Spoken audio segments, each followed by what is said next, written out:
Welcome to the extremely boring stories. Today we listening. How were the pyramids built in ancient Egypt? Before you picture massive blocks of limestone stacked into a perfect geometric form, it helps to imagine something far less impressive.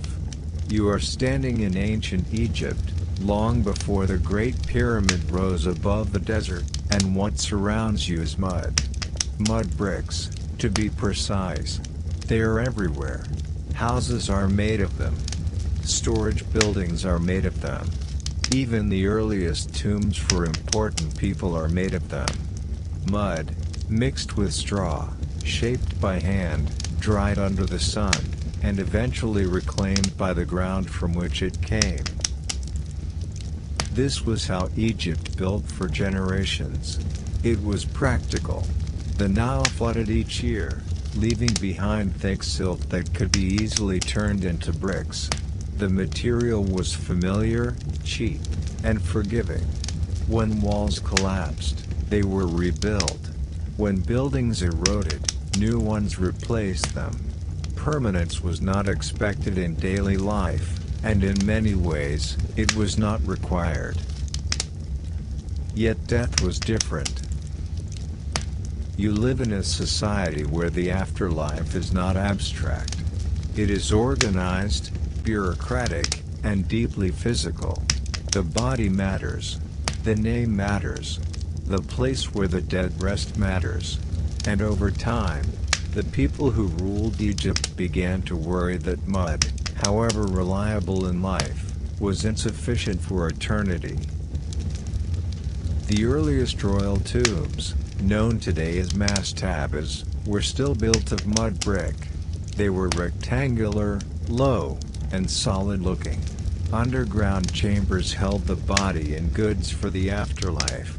Above ground, the structure marked status. These tombs worked well enough, until they didn't.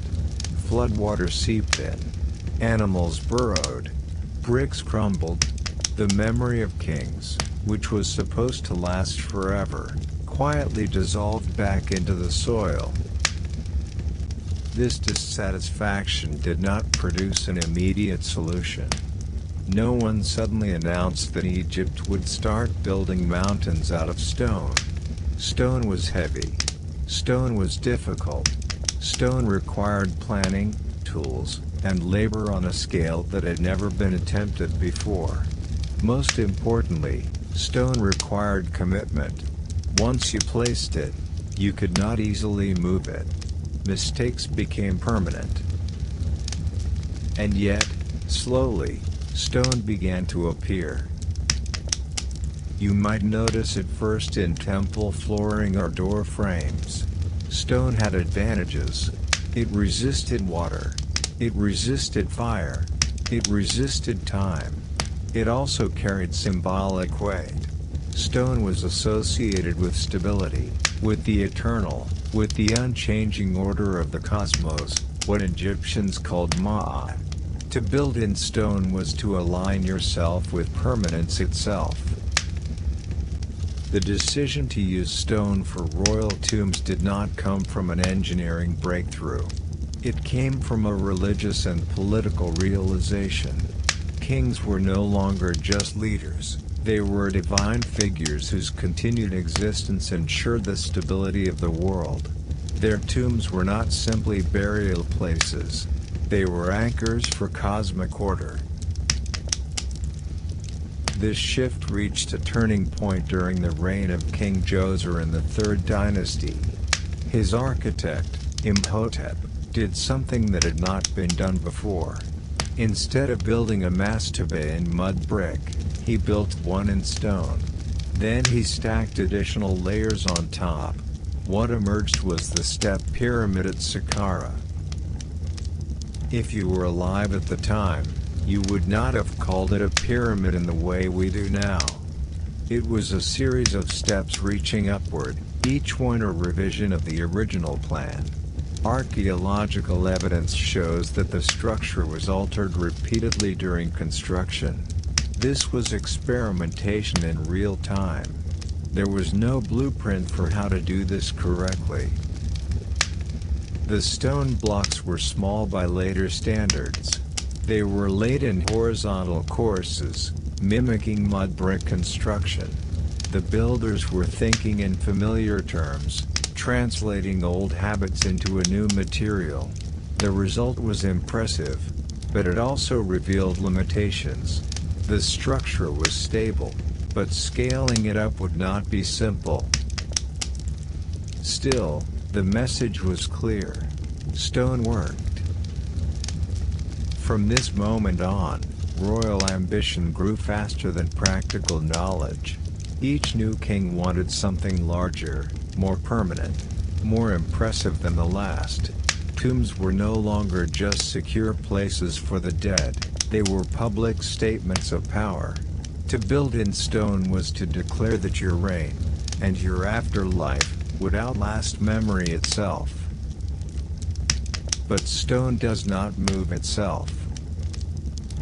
You, standing quietly at the edge of this decision, might wonder how anyone expected to turn quarries into monuments without modern machines.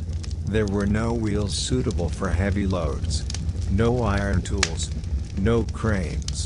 What existed instead were human bodies, seasonal rhythms, and time measured not in months but in decades. The land itself offered partial answers. Limestone lay close to the surface in many areas. The Nile provided transportation. Flood seasons created periods when farmers were not needed in the fields. Labor could be redirected. None of these factors alone solved the problem, but together they made it conceivable. What mattered most, however, was that the goal was no longer practical efficiency. It was endurance. A stone tomb did not need to be convenient. It needed to last longer than anyone alive could imagine. As the idea of a smooth-sided pyramid began to take shape in royal imagination, the scale of the challenge expanded dramatically. The step pyramid was one thing. A true pyramid, geometrically precise, massive, and smooth, was something else entirely. It would require new quarrying techniques, new transport methods, new forms of labor organization, and a level of planning that assumed future generations would finish what the present began. You can almost feel the weight of that decision settling in. Once stone became the chosen material, there was no turning back. Every choice after that, where to build, how to cut, how to move, how to feed workers, would revolve around this commitment to permanence. Once the decision to build in stone had been made, it stopped being an abstract religious preference and became a daily, physical problem. Stone is not symbolic when you are standing beside it. It is heavy, uncooperative, and indifferent to believe. You can place your hands against it and feel immediately that it does not care why it is being moved. To understand how the pyramid project truly began, you must step away from the finished monument and return to the quarry. Quarries in ancient Egypt were not distant, industrial sites. Many were shallow cuts in the earth. Exposed limestone layers peeled away gradually rather than explosively. There was no blasting, no drilling as you might imagine it today. Instead, workers used copper chisels, wooden mallets, and stone pounders. Copper, soft by modern standards, dulled quickly. Tools required constant reshaping and replacement. Work was slow not because the people were inefficient, but because the materials demanded patience. A single block might take days to extract. Grooves were cut along its edges. Wooden wedges were hammered into gaps and soaked with water. As the wood expanded, the stone cracked free. The sound was not dramatic. It was dull, repetitive, and easily lost in the desert wind. You can imagine the rhythm of it. Strike, pause, Strike again. The work was physical but also careful. Crack the stone incorrectly, and the block became useless. Waste mattered. Every usable block represented hours of coordinated effort, and every mistake meant time lost. Once freed, the block did not immediately move toward a pyramid. First, it had to be shaped roughly at the quarry. Smoothness was luxury reserved for later stages. Here, corners were knocked down, obvious flaws removed. The goal was not beauty but transportability. A badly shaped block was harder to move, harder to stack, harder to correct later. Then came the question of movement. There were no wheeled carts capable of carrying multi-ton stones across uneven ground. The wheel existed in Egypt, but not in a form suitable for this task. Instead, stone was dragged. Wooden sledges were placed beneath the blocks. Teams of workers pulled with ropes made from plant fibers. The ground ahead of the sledge was wetted to reduce friction, a detail confirmed by wall reliefs that show a man pouring water in front of a moving statue. This is where the project shifted from skilled labor to mass coordination. A single block required dozens of people to move. Hundreds were involved across a worksite. These were not random crowds. They were organized into teams, with supervisors, record keepers, and foremen. Names of work gangs have been found scratched into stone, sometimes serious, sometimes faintly humorous, suggesting a shared identity among workers. You might expect silence, but there would have been noise. Commands shouted, ropes creaking, sand shifting, feet scuffing against stone chips. And always, the need to move slowly. Speed increased risk. A slipped rope could injure. A cracked block could end days of effort. The journey from quarry to construction site could take days or weeks, depending on distance. For the pyramids at Giza, local limestone was quarried nearby, but higher quality stone, like the white Tura limestone used for casing, came from across the Nile. Granite for internal chambers came from Aswan, hundreds of kilometers to the south. This is where the Nile quietly became the most important construction tool of all. During flood season, when the river swelled and fields lay underwater, boats could travel closer to building sites than at any other time of year. Canals were dug to bring water, and stone, directly to the plateau. Barges carried blocks downstream, guided by currents rather than fought against them. Timing mattered. Miss the flood season, and transport became dramatically harder. This seasonal rhythm shaped the workforce itself. Farmers whose fields were submerged were no longer needed for agriculture. Instead, they were conscripted or volunteered for state projects. This was not slavery in the popular sense. These workers were housed, fed, and rotated. Their participation was part of their obligation to the state, and in return, they received rations and protection. You might picture resentment, but evidence suggests something more complex. Worker villages near Giza show signs of medical care, adequate nutrition, and structured rest periods. Skeletons reveal healed injuries, meaning injured workers were not simply discarded. This was not compassionate by modern standards, but it was not disposable labor either. As blocks arrived at the construction site, another problem emerged. Stacking stone is not like stacking bricks. The weight increases exponentially. Errors compound. A slight misalignment at the base becomes catastrophic higher up. Precision mattered, but measuring tools were simple: plumb lines, leveling instruments filled with water, straightedges, and careful observation. The pyramid's base had to be nearly perfectly level. To achieve this, builders cut channels into the bedrock, filled them with water, and marked consistent heights. High spots were cut down. Low spots were filled. This process alone took years. Before the pyramid rose, the ground itself had to be disciplined into obedience. And still, the biggest question remained unresolved: how to lift the stones upward.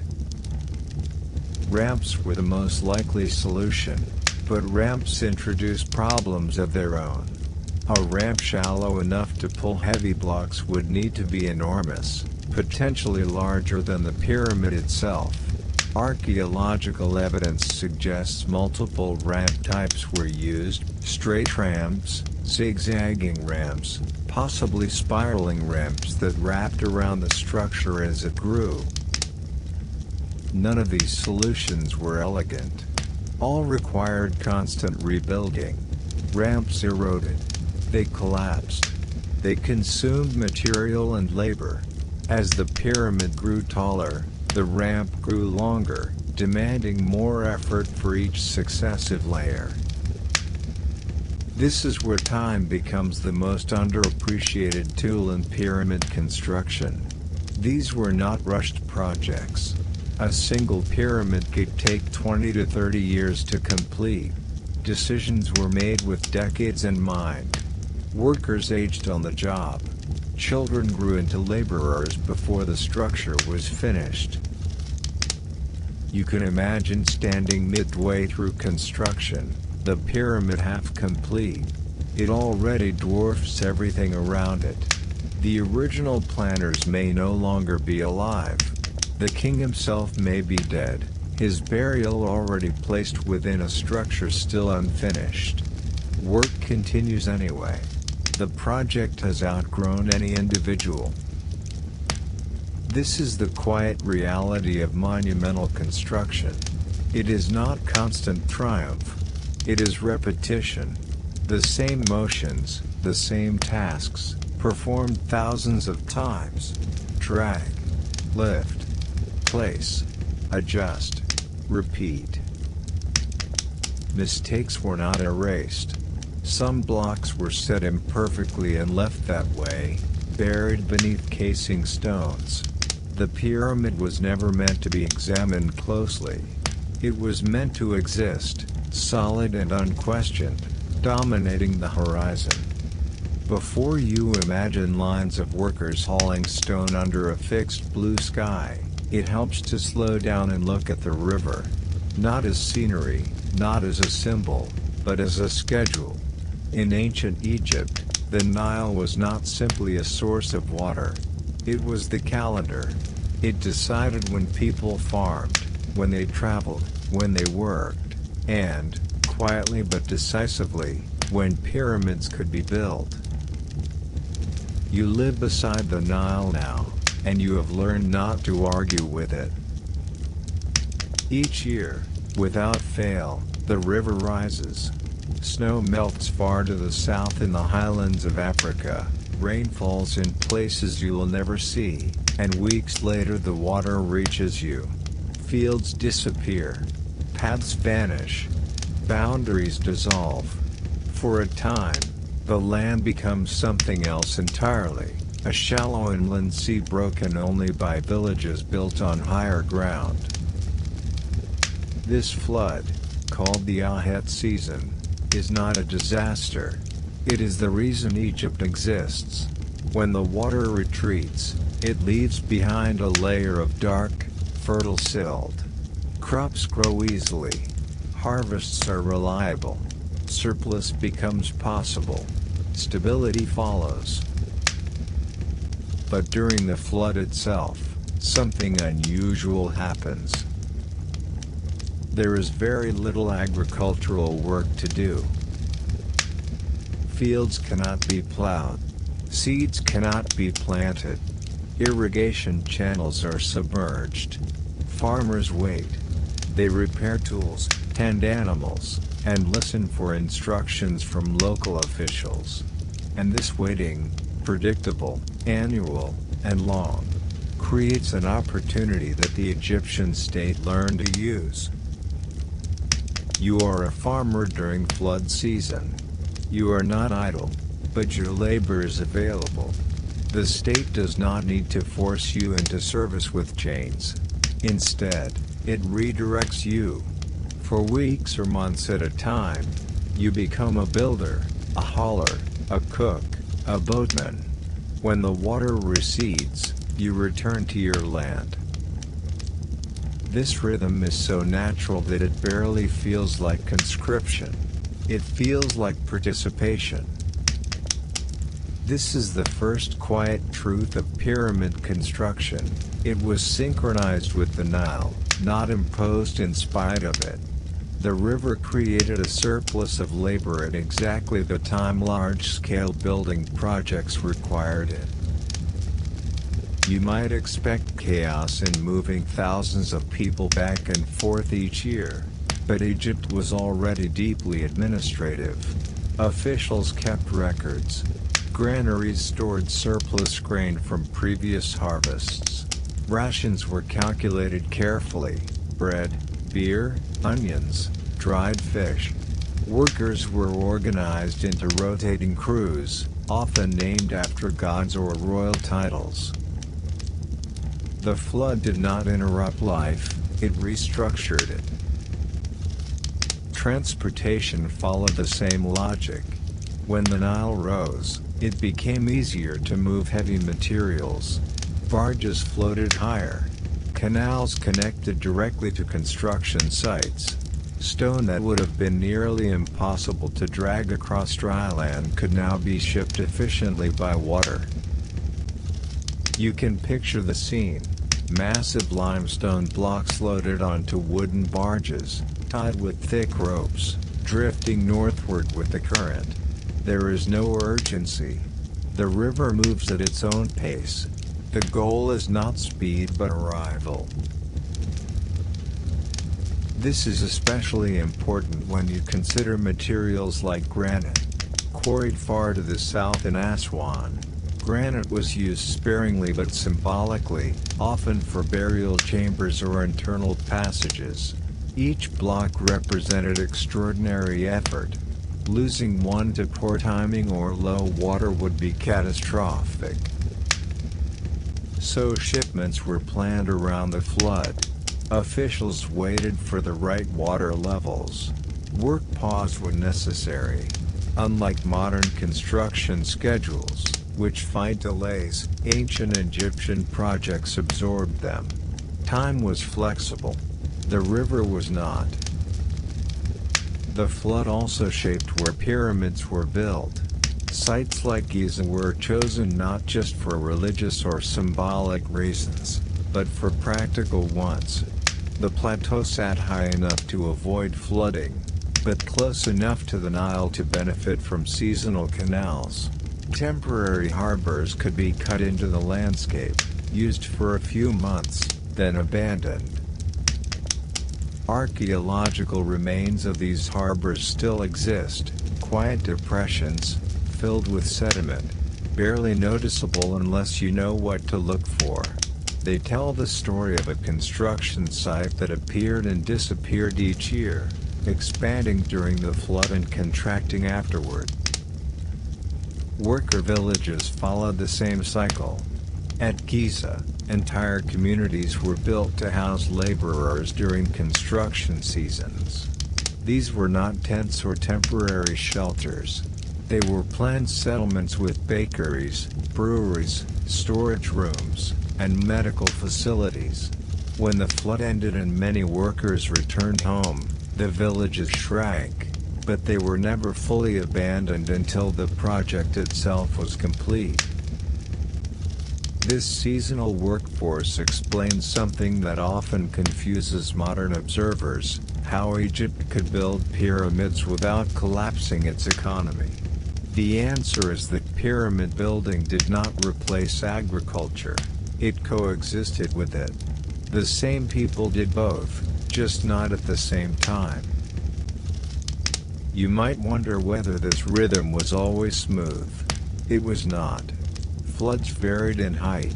Too low, and crops failed. Too high, and villages were damaged. In bad years, resources tightened. Construction slowed. Plans adjusted. The pyramid did not stop existing, but it waited. This adaptability is part of what made the system sustainable. There was no fixed completion date carved into stone. The king wanted his pyramid finished, yes, but he also wanted a functioning kingdom.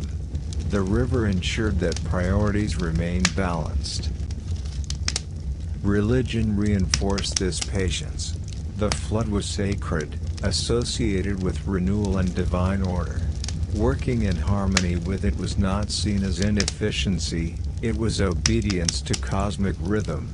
To rush against the Nile would have seemed reckless, even impious. You are used to the river behaving itself. Most years, the Nile rises gradually, peaks, and then retreats with a steadiness that feels almost intentional. The timing is familiar enough that festivals are planned around it, taxes are assessed by it, and grain storage is calculated in expectation of it. This predictability is what allows a project as large as a pyramid to exist at all. But the Nile is reliable, not obedient. There are years when the water comes late, years when it rises too high, years when it barely rises at all. These variations are not dramatic in the way of sudden disasters, but they ripple through every part of Egyptian life, including construction. If the flood is low, the problem begins quietly. Fields receive less silt. Crops grow thinner. Granaries fill more slowly. Officials notice first, adjusting rations, delaying shipments, making careful notes on clay tablets and papyrus. There is no panic, but there is caution. A pyramid does not eat, but the people building it do. In such years, fewer workers are redirected to state projects. Labor obligations may be shortened. Some construction teams are dissolved temporarily. Stone continues to be quarried, but at a slower pace. Blocks accumulate at staging areas, waiting for transport that may or may not come. You might expect the pyramid to stop growing altogether. Often, it does not. Work continues on tasks that require fewer people, shaping blocks, maintaining ramps, refining internal passages. Progress becomes less visible, but it does not vanish. This is another quiet feature of ancient construction. There is always something that can be done while waiting. When the flood is too high, the problem reverses. Transport becomes easy, but settlements near the river suffer. Canals overflow. Temporary harbors are damaged. Villages may need repair. Labor is diverted not toward building monuments, but toward restoring infrastructure. The pyramid waits again, not out of neglect, but necessity. These fluctuations teach the state to plan conservatively. Surplus grain is stored not just for hunger, but for continuity. A project expected to last decades must survive uneven years. This is why pyramid construction is often described as a national effort rather than a royal whim. It is embedded in the system, buffered by it. You can see this buffering in the organization of labor. Workers are grouped into large divisions, then subdivided into smaller crews. If one group cannot work, another can be reassigned. Skilled specialists, stone cutters, surveyors, carpenters, are fewer in number and more protected from seasonal disruption. Their work is less interchangeable. This creates a hierarchy of labor that mirrors the hierarchy of the river itself.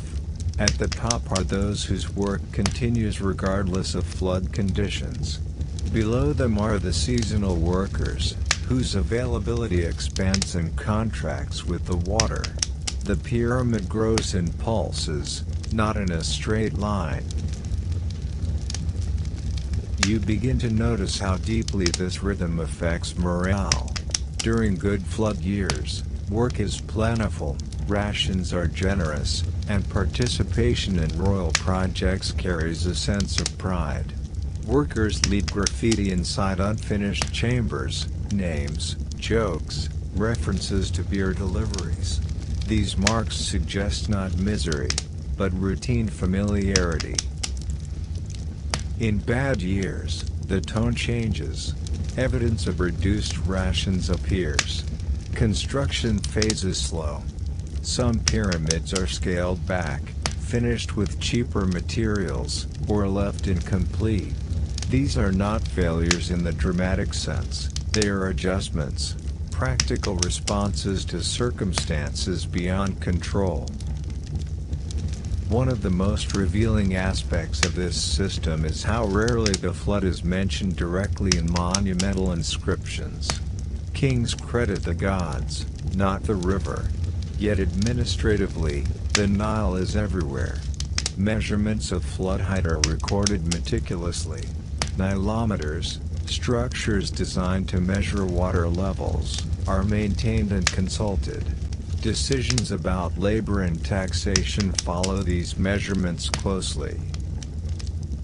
You can imagine an official standing at a nilometer, watching the water climb stone steps carved with markings from previous years. Each mark carries memory, abundance, hardship, balance. A single reading might determine whether thousands of workers are summoned or sent home. The pyramid, rising slowly in the distance, depends on this moment more than on any religious ceremony. There is also a psychological dimension to this waiting. Pyramid construction trains a society to think long-term. Delays are normal. Interruptions are expected. The idea that a project might span an entire lifetime is accepted. This patience is not passive, it is structured. You might notice how this attitude contrasts with modern expectations. Today, delays are problems to be solved. In ancient Egypt, they were conditions to be endured. The flood would return next year. The stone would still be there. And yet, there is a limit to endurance. Extended periods of low floods, known from later historical records, could destabilize the entire system. Food shortages led to unrest. State projects were abandoned. Authority weakened. While the Great Pyramids were built during relatively stable periods, the memory of vulnerability was never far away. This awareness influenced how pyramids were planned. Early enthusiasm gave way to realism. Later pyramids are smaller, less ambitious. Resources are conserved. Risk is reduced. The Nile, indirectly, teaches restraint. If you stand at the base of a finished pyramid, it is easy to believe that the real work happened there, where the stones meet the sky. But the truth is quieter and much farther away. The pyramid did not begin at Giza. It began in the quarries, in places that were never meant to be admired, where nothing was built to last and no one expected to be remembered. You arrive at a limestone quarry early in the day, before the heat settles fully into the rock. The ground is pale and uneven, scarred with shallow cuts where stone has already been taken. There are no towering walls or deep pits. Instead, the quarry spreads outward, gradually stripped layer by layer, like pages removed from a book. This is where most pyramid stones come from. Not exotic locations, not distant mountains, but the earth nearby, opened slowly and methodically. The stone beneath your feet is limestone, formed millions of years earlier when this land was under a shallow sea. Fossils are visible in some blocks, shells, fragments of ancient life pressed into the rock. The workers notice them, but they do not comment. The stone is judged not by what it contains, but by how it breaks. Extraction is repetitive work. Copper chisels bite shallowly into the stone. Diorite-pounding stones, harder than limestone, are swung again and again to widen grooves. Dust accumulates. The sound is constant but muted, a dull percussion that never quite echoes. You learn quickly that strength alone is not enough. Experience matters more. A skilled quarry worker knows where a block will split before it does. He listens to the sound the stone makes when struck. He watches how cracks form and spread. A wrong strike can ruin a block hours from completion. Wooden wedges are inserted into the grooves and soaked with water. As the wood expands, pressure builds.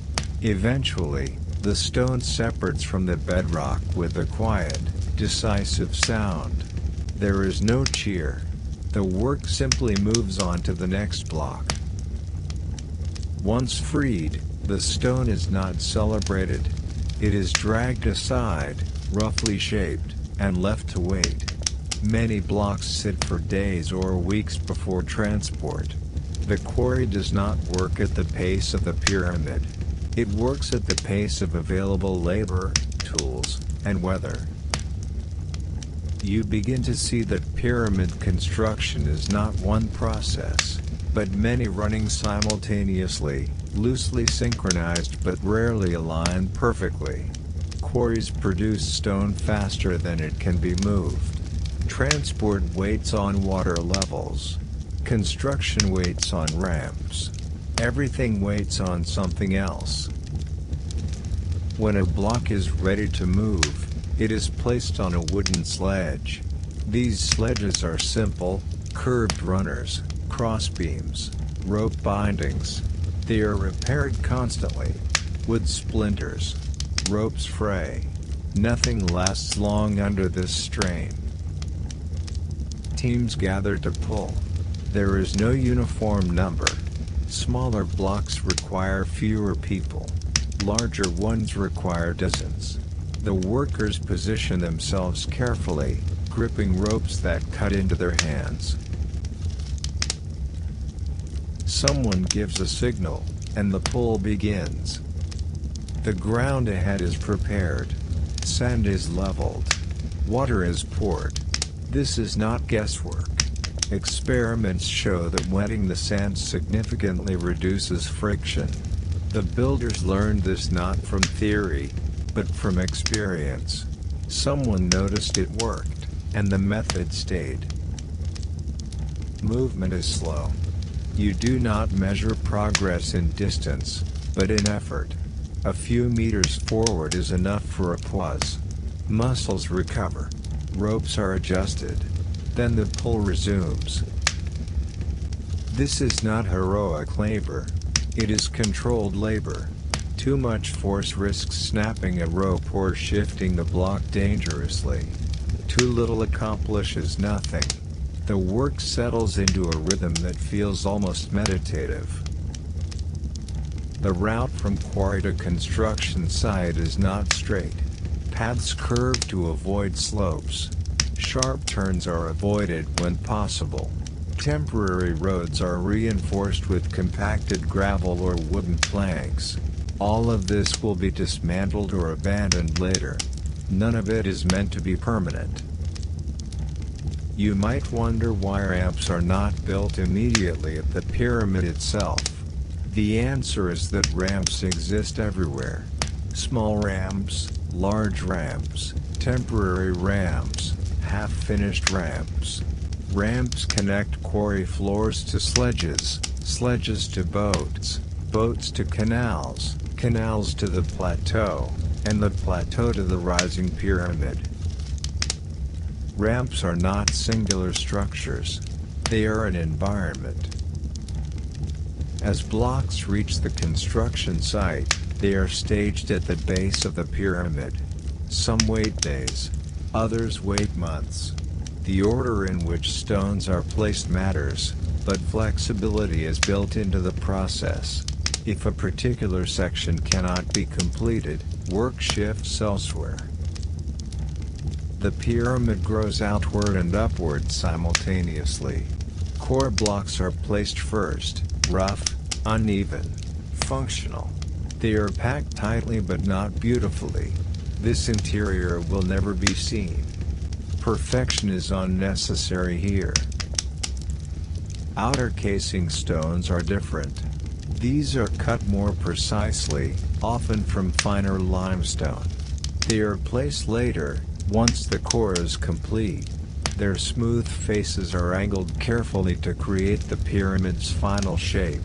Achieving this requires patience, adjustment, and frequent correction. To lift stones higher, ramps are extended. Some run straight up one side, others zigzag. Archaeological traces suggest that ramps were modified constantly, torn down and rebuilt as needed. The builders were not following a single master plan. They were solving problems as they arose. You begin to appreciate how much of this work depends on repetition. The same actions performed thousands of times. The same measurements checked again and again. The same corrections made quietly, without ceremony. There is no single moment when the pyramid takes shape. It emerges gradually, almost accidentally, from accumulation. One layer becomes two. Two become 10. 10 become a slope that finally begins to resemble the idea that started it all. And yet, for all this effort, uncertainty remains. Ramps become longer and less stable as height increases. The angle must remain shallow enough to pull heavy stones, but space is limited. The higher the pyramid grows, the more material is required just to maintain access to its top. At some point, the infrastructure threatens to overwhelm the structure it serves. This is the tension at the heart of pyramid building. Every solution creates new problems. Every advance increases the cost of the next step. You stand at the edge of the worksite and watch a block inch its way upward along a ramp, pulled by a line of workers moving in careful unison. It reaches its place, is nudged, adjusted, set. The ropes slacken. The workers step back. Nothing dramatic happens. The pyramid is only marginally taller than it was yesterday. But multiply this moment by tens of thousands, spread it across decades, and you begin to understand how something immense can be built without spectacle, through patience, coordination, and an acceptance that progress, when viewed up close, often feels indistinguishable from stillness. At ground level, everything feels manageable. Stones arrive. Ramps rise gradually. The pyramid grows wide before it grows tall, spreading its weight outward across carefully leveled bedrock. From this perspective, the work appears methodical, even calm. But height changes everything. As the pyramid rises, the simple act of lifting a stone becomes the central problem of the entire project. Gravity, which was once a background condition, becomes an active opponent.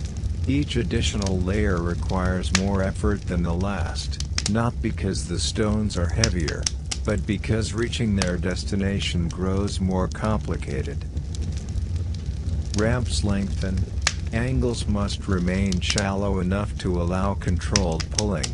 A steep ramp would save space but demand more force than workers can safely apply. A shallow ramp reduces strain but consumes enormous amounts of material: mud brick, rubble, limestone chips, material that must itself be quarried, transported, and maintained. You can see the dilemma clearly. Every meter of height added to the pyramid requires several meters of ramp extension. At some point, the ramp threatens to become larger than the structure it serves. This is why ramps were not static. They were temporary solutions, constantly reshaped. When one ramp became impractical, it was partially dismantled, its material reused to build another. Nothing was wasted unnecessarily. Even broken stone found a purpose as ramp fill. Archaeological evidence suggests that multiple ramp systems may have been used simultaneously. Straight ramps allowed rapid movement of blocks to lower levels. Zigzag ramps hugged the pyramid's sides, conserving space while increasing distance. There is even evidence that internal ramps, corridors built within the pyramid's core, may have been used during later stages, though this remains debated. What is clear is that there was no single, elegant solution. The builders adapted continuously. You might expect frustration, but this adaptability was embedded in the work culture. Ancient Egyptian construction did not prioritize finality at each stage. Provisional solutions were acceptable. A ramp only needed to last long enough to serve its immediate purpose. This acceptance of impermanence is striking when contrasted with the pyramid itself. The structure was meant to endure forever, yet the means of building it were temporary and disposable. The builders were comfortable with this contradiction. As height increased, so did risk. A slipping stone on a ramp could injure workers below. Ropes under greater tension were more likely to fail. Supervisors watched closely. Signals were clear and deliberate. The pace slowed. You begin to notice that the workforce at higher levels becomes more specialized. Not everyone is sent up the ramps. Experience matters. Those who have learned the balance between force and control are favored. Younger or less experienced workers remain at lower levels, hauling, shaping, preparing. This creates a subtle stratification within the labor force. Over time, some workers become known for their reliability at height. Their confidence grows, but so does their awareness of danger. Accidents happen, but they are not common enough to stop the work. Instead, they reinforce caution. The pyramid's geometry also introduces complexity. As the sides slope inward, space narrows. Placing blocks accurately becomes harder. Surveyors check alignments constantly, using plumb lines and sighting tools. Small corrections are made by shaving stone or adjusting placement. You might imagine mathematical precision dominating this process, but it is more observational than theoretical. Measurements are compared against known references, not abstract calculations. The builders rely on what they can see and feel. At this stage, the pyramid is no longer just a construction project. It is an environment. Dust coats everything. The air carries the sound of stone scraping against stone. Ramps cast long shadows that move slowly as the sun passes overhead. Time stretches. Days blur into weeks. Progress is measured not in visible change, but in routines maintained. Workers arrive, pull, place, rest, repeat. The pyramid rises almost unnoticed by those closest to it. One of the quiet challenges of working at height is exhaustion. Not the dramatic kind, but the slow accumulation of fatigue.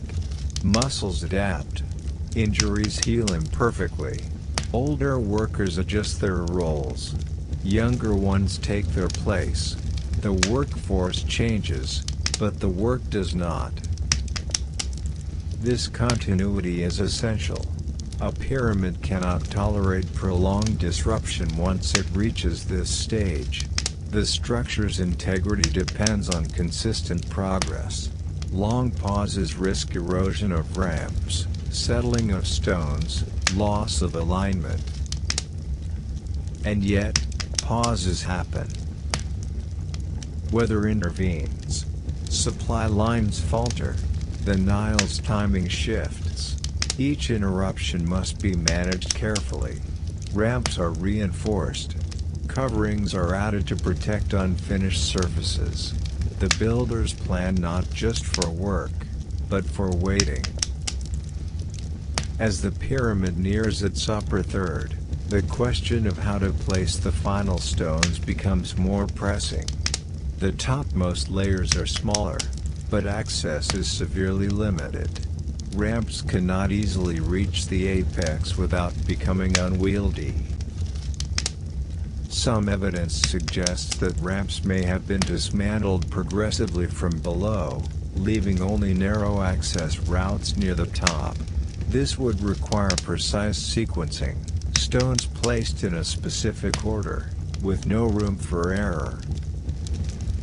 At this point, the pyramid's completion is no longer guaranteed by effort alone. It depends on foresight. The builders must anticipate future constraints while working within present limitations.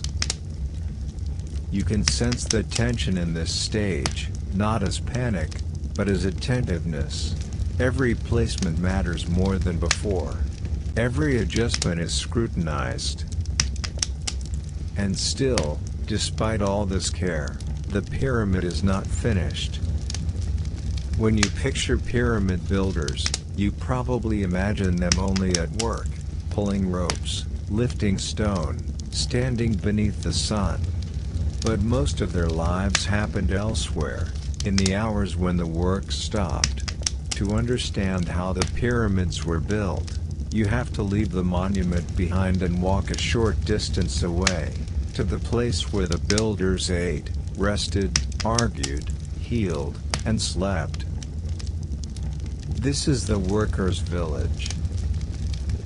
It sits on the edge of the Giza Plateau, carefully placed, close enough to the construction site to reduce travel time, but far enough to remain organized and separate from the sacred space of the pyramid itself.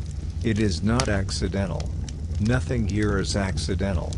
This village exists for one purpose: to sustain people who are doing exhausting, repetitive work for years at a time. You enter the village along a narrow street. The buildings are modest, made of mud brick, packed closely together. There are no decorations meant to impress. These structures are functional, designed to be repaired, rebuilt, and reused. Walls bear marks from previous seasons, patches, reinforcements, signs of wear. This is not a temporary camp. It is a planned settlement. Archaeologists have found bakeries large enough to produce thousands of loaves of bread per day. These are not household ovens. They are industrial in scale, with rows of conical molds set into clay benches. Dough is mixed in bulk. Bread is baked continuously. The smell would have been constant, drifting through the village from morning until night. Bread is the foundation of the diet, but it is not the only staple. Beer is just as important. Thick, nutritious, low in alcohol, it is safer to drink than water and easier to digest after long hours of labor. Brewing facilities operate alongside bakeries, converting grain into liquid calories. You receive rations based on your role. Heavier labor earns more bread and beer. Skilled workers receive consistent portions. Supervisors and administrators eat better still, with access to meat more frequently. This hierarchy is visible in the bones found at the site. Some skeletons show diets rich in protein. Others reflect more modest fare. But even the lowest rations are substantial. This surprises many modern observers. The state cannot afford to underfeed its workforce. Hungry workers are weak workers. Injured workers slow progress. The pyramid depends on calories as much as belief. You move deeper into the village and find evidence of medical care. Broken bones that healed cleanly. Amputations survived. Tooth wear carefully managed. Someone knew how to splint, how to clean wounds, how to keep people alive long enough to return to work. This is not kindness. It is investment. Blistered hands are common. Calluses form and break. Feet ache from uneven ground. Back injuries accumulate slowly. Most workers are not young forever. They age on the job. Some rotate out of heavy labor into lighter tasks, carrying water, managing supplies, maintaining tools. The village absorbs these transitions quietly. People are not discarded. They are reassigned. Living quarters are cramped. Several men share a room. Privacy is limited. Personal belongings are few, a ball, a cup, perhaps an amulet. Clothing is simple linen, repaired often. Sand is everywhere, on the floor, in the bedding, in the air. You hear voices in the evening. Stories repeat. Complaints circulate. Jokes grow familiar. This is a community formed not by choice, but by shared routine. Bonds form anyway. Some workers are local. Others come from distant regions, sent by provincial administrators as part of their obligation to the state. Accents vary. Customs blend. The pyramid brings people together who would never otherwise meet. Graffiti scratched into stone blocks and walls captures these moments. Names of work gangs. Casual boasts. Occasional insults. These marks are informal, never meant to last. Ironically, they do. Religion permeates daily life, but quietly. Small shrines exist within the village. Offerings are made for safety, strength, healing. The gods are not asked to move stones. They are asked to prevent accidents, to ease pain, to ensure rations arrive on time.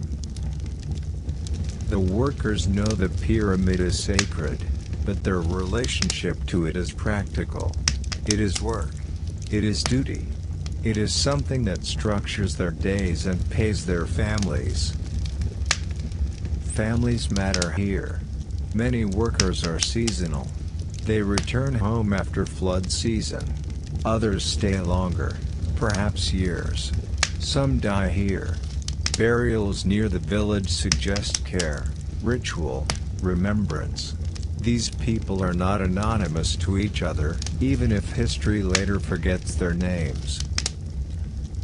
You begin to understand that the pyramid is only possible because this village functions smoothly.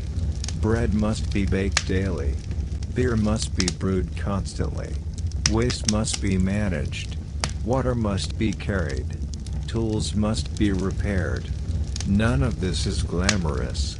All of it is essential. When something goes wrong, late deliveries, spoiled grain, illness, the effects ripple outward. Productivity drops. Morale suffers. Supervisors intervene. Adjustments are made. The village is a machine as complex as the pyramid itself, but softer, more fragile. It relies on cooperation rather than stone. As night falls, workers settle into their routines. Muscles ache, hands throb. Sleep comes quickly, not because life is peaceful, but because exhaustion is thorough. Tomorrow will be the same. The pyramid will still be unfinished. The stones will still wait. And the village will wake again, ready to sustain the slowest, largest construction project most of its inhabitants will ever know. After the novelty of arrival fades, life in the workers' village settles into something quieter and more demanding: routine. Days begin early, shaped by light rather than clocks. You wake with the sound of movement in the narrow streets, footsteps, voices, the low clatter of bowls and jars. Bread is already being baked. Beer is already being poured. You eat before work. The meal is simple but filling. Bread, thick and coarse. Beer, slightly sour. Sometimes onions or dried fish. Meat appears occasionally, more often for those doing the heaviest labor or those in supervisory roles. No one eats luxuriously, but no one works on an empty stomach. Then you walk toward the pyramid. The path is familiar. The structure looks different each season, but the act of approaching it becomes automatic. You take your place within a team you know well. Ropes are checked. Instructions are brief. Everyone understands what is expected. The work itself changes little day to day. This is not a project that rewards creativity. It rewards consistency. You learn how to pull without wasting energy, how to brace your body, how to communicate with small gestures rather than shouting. These habits protect you as much as they increase productivity. Injuries happen, but most are minor. Blisters split and heal.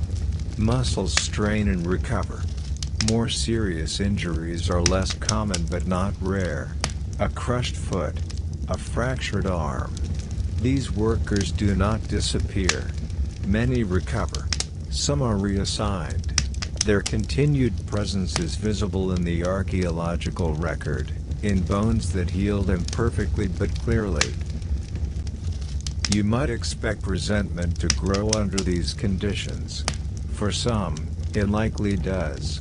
But evidence suggests that endurance, not rebellion, define village life. This is partly because the work is temporary for many. Flood seasons end. People return home. The pyramid becomes something you leave behind and later return to, watching it grow across years. This long-term perspective changes how you think about progress. You do not expect completion. You expect continuity. There are moments of rest built into the system. Religious festivals pause work. High heat slows activity. Supervisors know that exhaustion reduces output more than rest reduces time. The schedule breathes. Medical care plays a larger role than you might expect. The village contains designated areas for treatment. Herbal remedies are used. Bones are set. Teeth are extracted when necessary. Pain is managed pragmatically. There is no sentimentality, but there is competence. Social life fills the spaces between work and sleep. Games are played. Music appears occasionally. Small disputes arise and resolve. Hierarchies are acknowledged but not always rigid.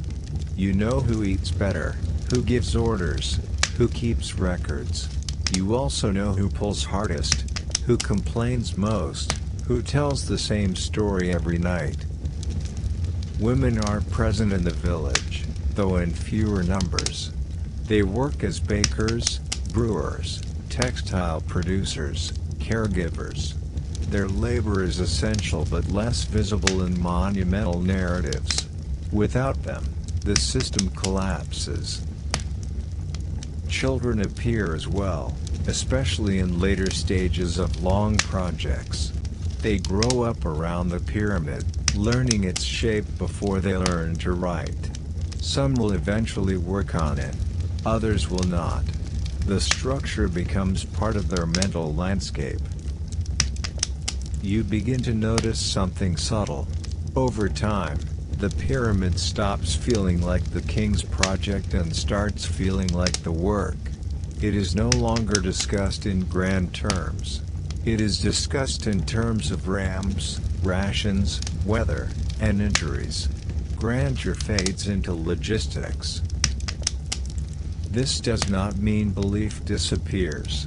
Religious language still frames the purpose of the monument. Rituals continue. But belief becomes background rather than motivation. What carries people forward is habit. Archaeological graffiti reflects this shift. Early inscriptions emphasize royal names and divine favor. Later ones are more casual. Team names become playful. References to beer shipments and work schedules appear. The pyramid becomes part of daily life rather than a distant symbol. You can sense how this normalization protects morale. If the pyramid were constantly framed as a transcendent, unreachable goal, the effort might feel endless. By shrinking it into manageable tasks, the builders make it survivable. Still, there are years when enthusiasm wanes. When floods are poor. When rations shrink. When deaths occur. In these moments, the village tightens. Rules are enforced more strictly. Resources are rationed carefully. The pyramid continues, but without optimism. These long middle years define the project more than its beginning or end. This is when most people experience it. Not at the groundbreaking, not at the final ceremony, but in the steady, repetitive center. You realize that the pyramid is not built by moments of inspiration. It is built by endurance, by people who show up again and again, even when the structure changes so slowly that it barely feels worth noticing. As seasons pass, the pyramid grows taller. Ramps become more complex. Work at height increases. Some workers are reassigned permanently to the village, no longer climbing. Others step into those roles. Eventually, signs appear that the project is entering its final phase. Casing stones arrive in greater numbers.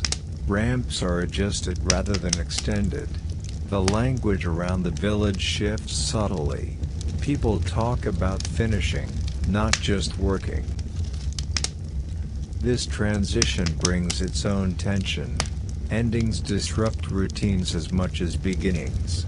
Roles change. Some workers are no longer needed. Others are needed more intensely. When you stand in front of a pyramid, it is tempting to imagine sophisticated machines hidden just out of sight, lost technologies, secret methods, clever shortcuts that explain how so much stone was shaped so precisely.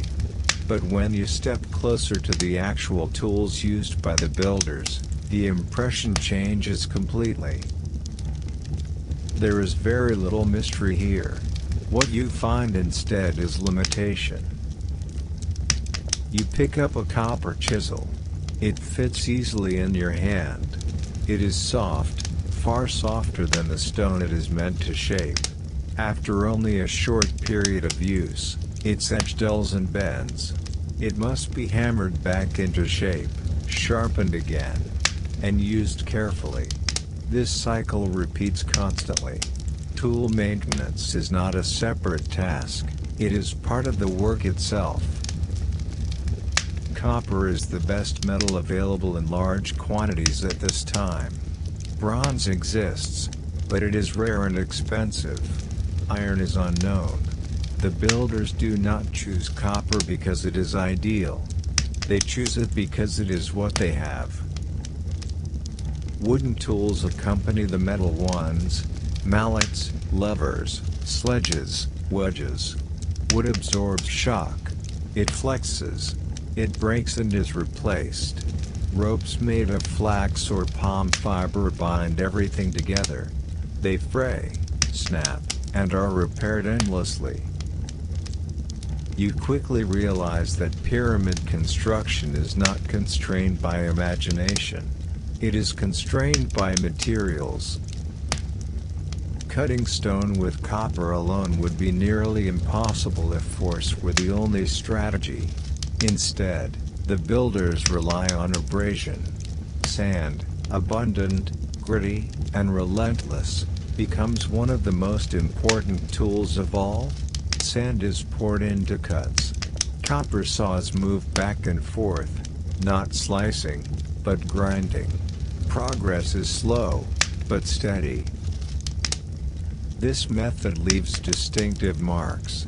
Archaeologists can still see them today: parallel grooves, uneven surfaces, traces of effort that modern machines would erase instantly. These marks are not mistakes. They are evidence of a process that accepts slowness as unavoidable. You watch a stone cutter work. He does not rush. Rushing wastes energy and ruins tools. He applies pressure carefully, listens to the sound of the saw, adjusts his rhythm. The work is almost meditative. Precision emerges not from power, but from patience. Measurement tools are equally simple.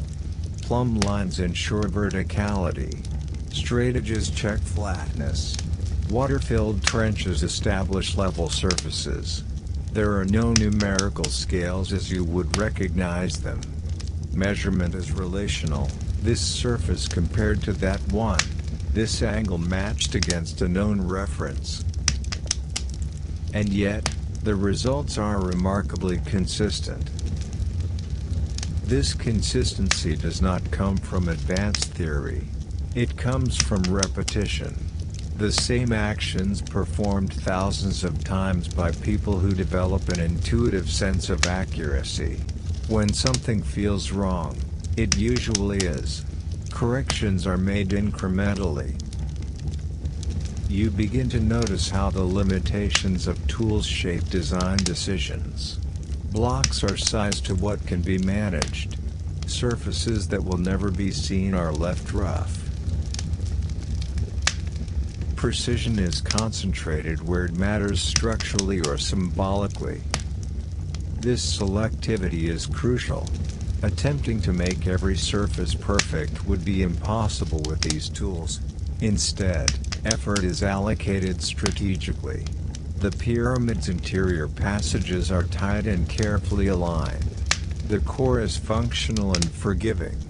The outer casing receives the highest level of finish. Tool scarcity also influences labor organization. Skilled stone workers are fewer than haulers.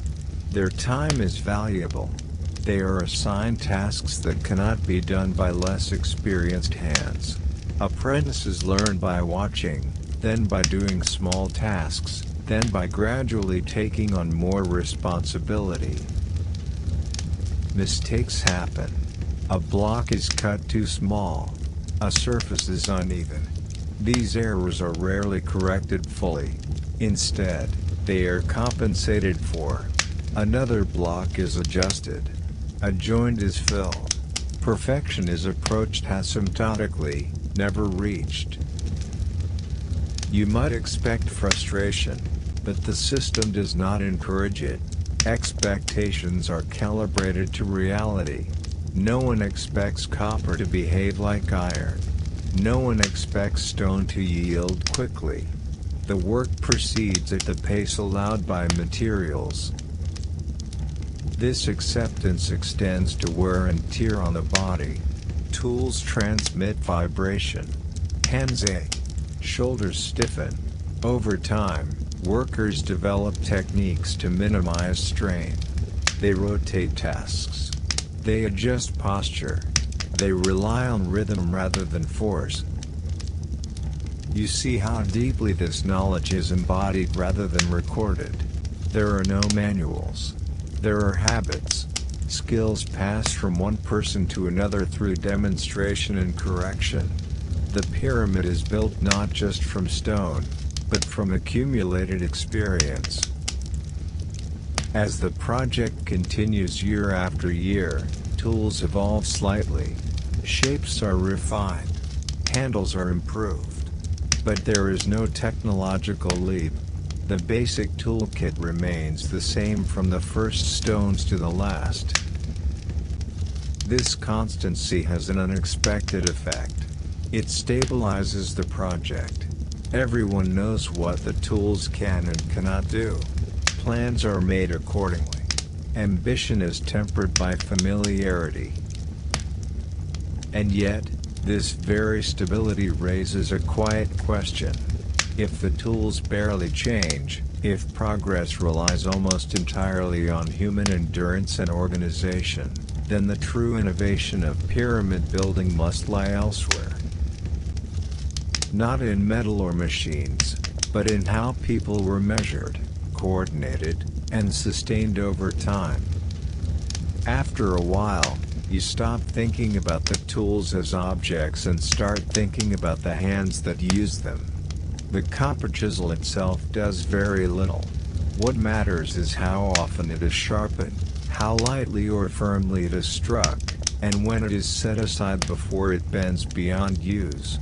In pyramid construction, skill compensates for weakness, and attentiveness replaces brute force.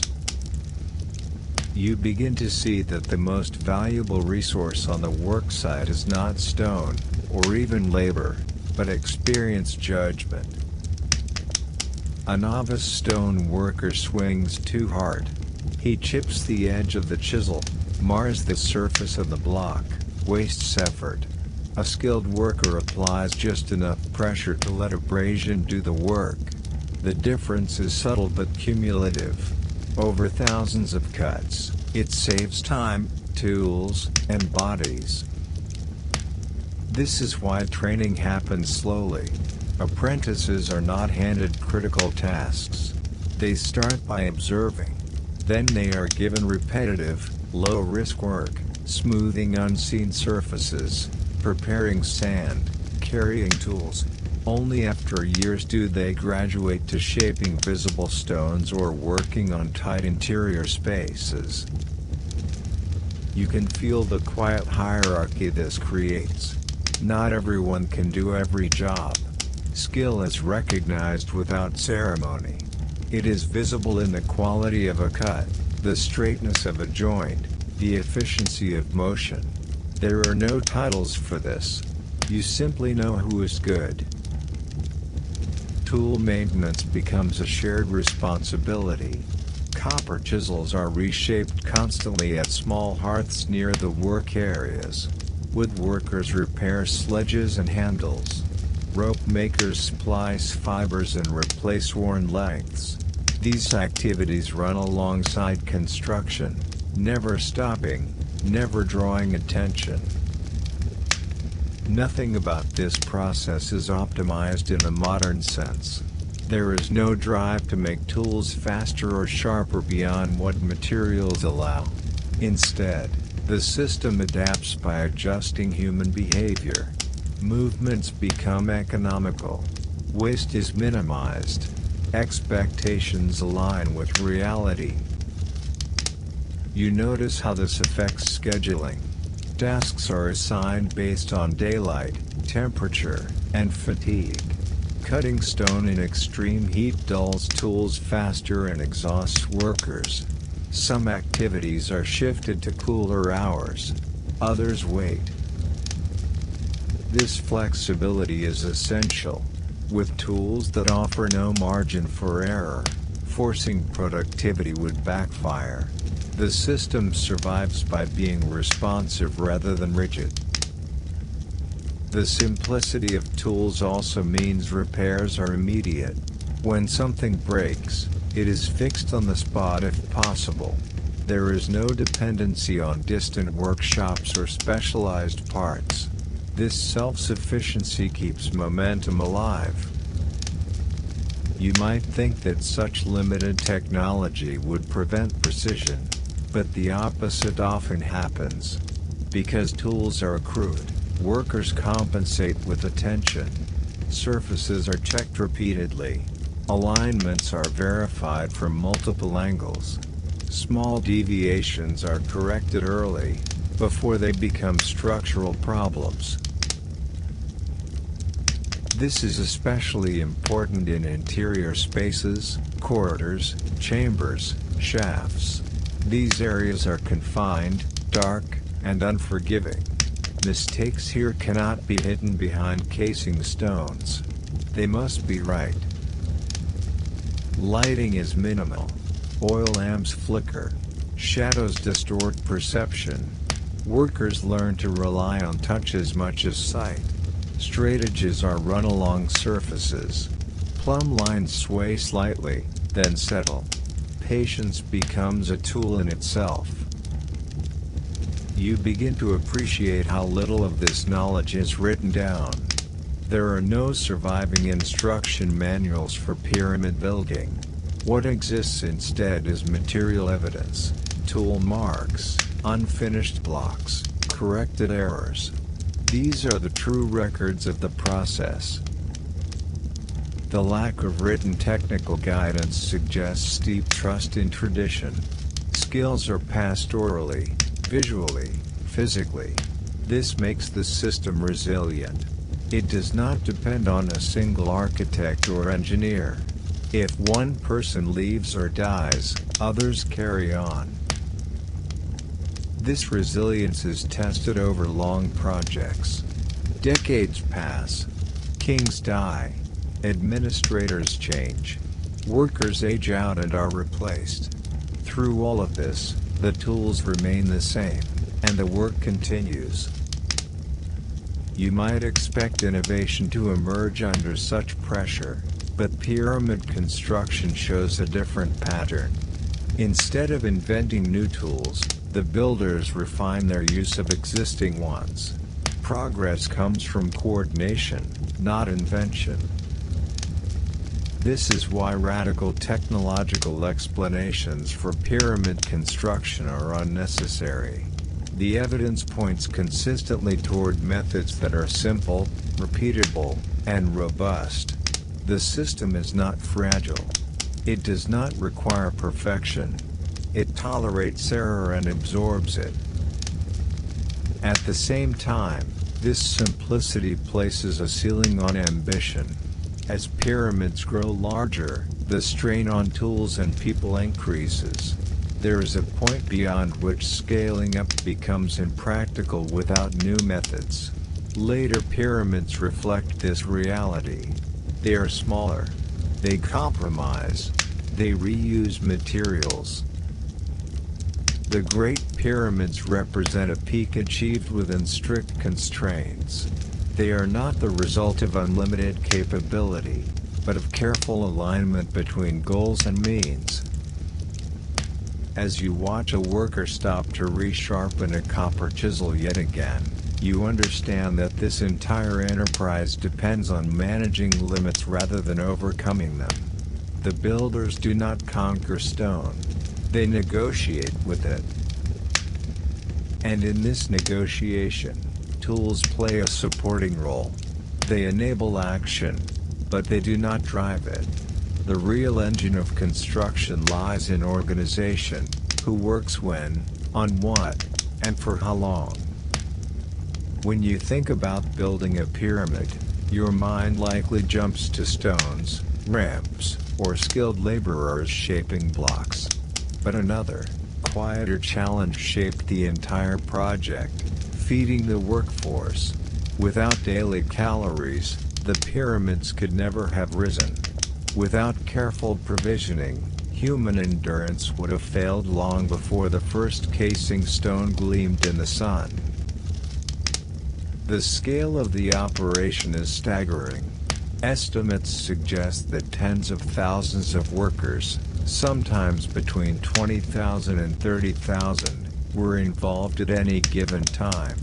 Each person required bread, beer, and water every day. That means thousands of kilograms of grain moving daily, transformed into sustenance that would keep muscles strong, bodies hydrated, and morale intact. You step into a bakery at Giza, part of the worker village. The space is filled with the smell of warm dough. Hundreds of loaves are lined up on clay benches, ready for the next batch. The ovens themselves are impressive in their simplicity, long trenches built into mud brick, heated by firewood that crackles incessantly. The rhythm is methodical: mixing, kneading, molding, baking, cooling, distributing. Bread here is not a treat. It is dense, coarse, and heavy with whole grains. It must be filling and durable, able to travel from the bakeries to the worksite without spoiling. Workers receive large quantities, sometimes up to 2 kilograms per day. It is the staple of their diet, providing the bulk of their calories. Beer accompanies bread in almost equal measure. But this is not the alcohol-soaked beverage you might imagine. It is a low-alcohol, thick, nutritious liquid, made from fermented grain. It hydrates, replenishes lost electrolytes, and is easier to consume after hard labor in the sun. The production of beer is industrial. Large vats ferment grain in careful batches, monitored for consistency. The liquid is poured into jars and distributed alongside bread each morning. Water itself is carefully rationed. The Nile is nearby, but transporting water is labor-intensive. Workers use large jars and wooden carriers to bring it to the worksite. Every drop counts. Mismanagement of water would quickly reduce productivity and risk heat exhaustion. Mealtimes are organized. Workers do not eat casually or individually. Instead, they eat together in shifts, ensuring that enough bread and beer is available for everyone at the right time. Supervisors tally rations and monitor consumption, because too little leads to weakness, but too much can disrupt the supply chain. Precision in provisioning is as important as precision in laying stones. The logistics of feeding tens of thousands every day demand preparation long before the workers arrive. Grain must be harvested from distant fields, dried, stored, and transported. Fires must be lit and maintained. Vats must ferment, and jars must be cleaned and replenished. Each step is vulnerable to delay, spoilage, or miscalculation. The consequences of mismanagement are immediate. If grain runs short, workers slow down, complaints rise, and small injuries become larger. If beer is spoiled, hydration fails, heat illness increases. You begin to see that feeding the workforce is not simply about nourishment, it is about maintaining the functioning of an enormous, delicate human machine. Food distribution also enforces hierarchy and organization. Skilled laborers, supervisors, and administrators often receive additional portions or more varied diets. Workers' bones reveal differences in nutrition. Protein-rich diets correspond with more important roles or more physically demanding tasks. This subtle stratification keeps morale in check and encourages the kind of discipline required for a multi-decade project. You notice that feeding such a workforce requires not only planning but monitoring. Messes must be cleared. Wasted food is recorded. Containers are cleaned. Supply lines are maintained. In the worker village, bread and beer production is continuous, not sporadic. Any disruption is dangerous. It is striking to consider how little of this effort survives in the public imagination. When people picture the pyramids, they see geometry, labor, and stone. Rarely do they consider the orchestration of daily sustenance, or the countless hours spent in bakeries, breweries, and water depots. And yet, without it, the entire enterprise would have ground to a halt. The worker's diet also shapes the social fabric. Mealtimes are communal. Conversations, jokes, complaints, and informal teaching happen over bread and beer. Workers share knowledge of stone shaping, of tools, of the rhythms of work. These exchanges strengthen cohesion, create teams, and preserve institutional memory. This emphasizes a quiet truth: building a pyramid is as much about logistics as it is about engineering. The careful timing of grain harvests, the reliability of bakers, the discipline of beer production, and the orderly distribution of rations are all as vital as ramps and levers. And yet, even with this system, challenges persist. Floods delay harvests. Fires consume stockpiles. Spoilage occurs. Worker illness reduces the effective labor force. Each problem must be solved without stopping construction. The margin for error is narrow. If Section 1 gave you a sense of the scale of feeding tens of thousands of workers, Section 2 brings you closer to the intricate systems that made it possible. Bread, beer, and water didn't simply appear. They moved through a carefully coordinated chain of production, transport, and distribution that rivaled any modern supply operation. You begin with the granaries. Massive storage structures stand near the river, constructed from mud brick and carefully ventilated to prevent spoilage. Grain is harvested in the Nile's floodplain, threshed, winnowed, and transported over dozens of kilometers. Laborers move sacks by boat along the river or along rough desert paths, often carrying heavy loads balanced on their shoulders. This alone is a multi-week operation, repeated every season to ensure continuity. Inside the granaries, organization is everything. Grain is sorted by quality. Older, riskier stock is used first. Records, likely written on papyrus, track quantities and assign responsibilities. Every mistake risks delay downstream. Imagine a single-day shortage cascading into hours of idle labor at the pyramid. Supervisors cannot afford such disruptions. Once grain arrives at the worker village, it enters the production phase. Bakeries work like assembly lines, but without machinery. Dough is kneaded by hand, shaped, and baked in succession. Skilled bakers coordinate dozens of ovens simultaneously. Bread must be baked fresh daily, because it spoils quickly in the hot Egyptian climate. Timing is critical: too early, and it hardens before delivery; too late, and workers starve. Beer is brewed alongside bread, sometimes in the same facilities. The process is surprisingly sophisticated for its time. Grain is malted, water is added, fermentation is monitored. Large vats bubble with activity. The beer is thick, sometimes containing residual grain to boost nutrition.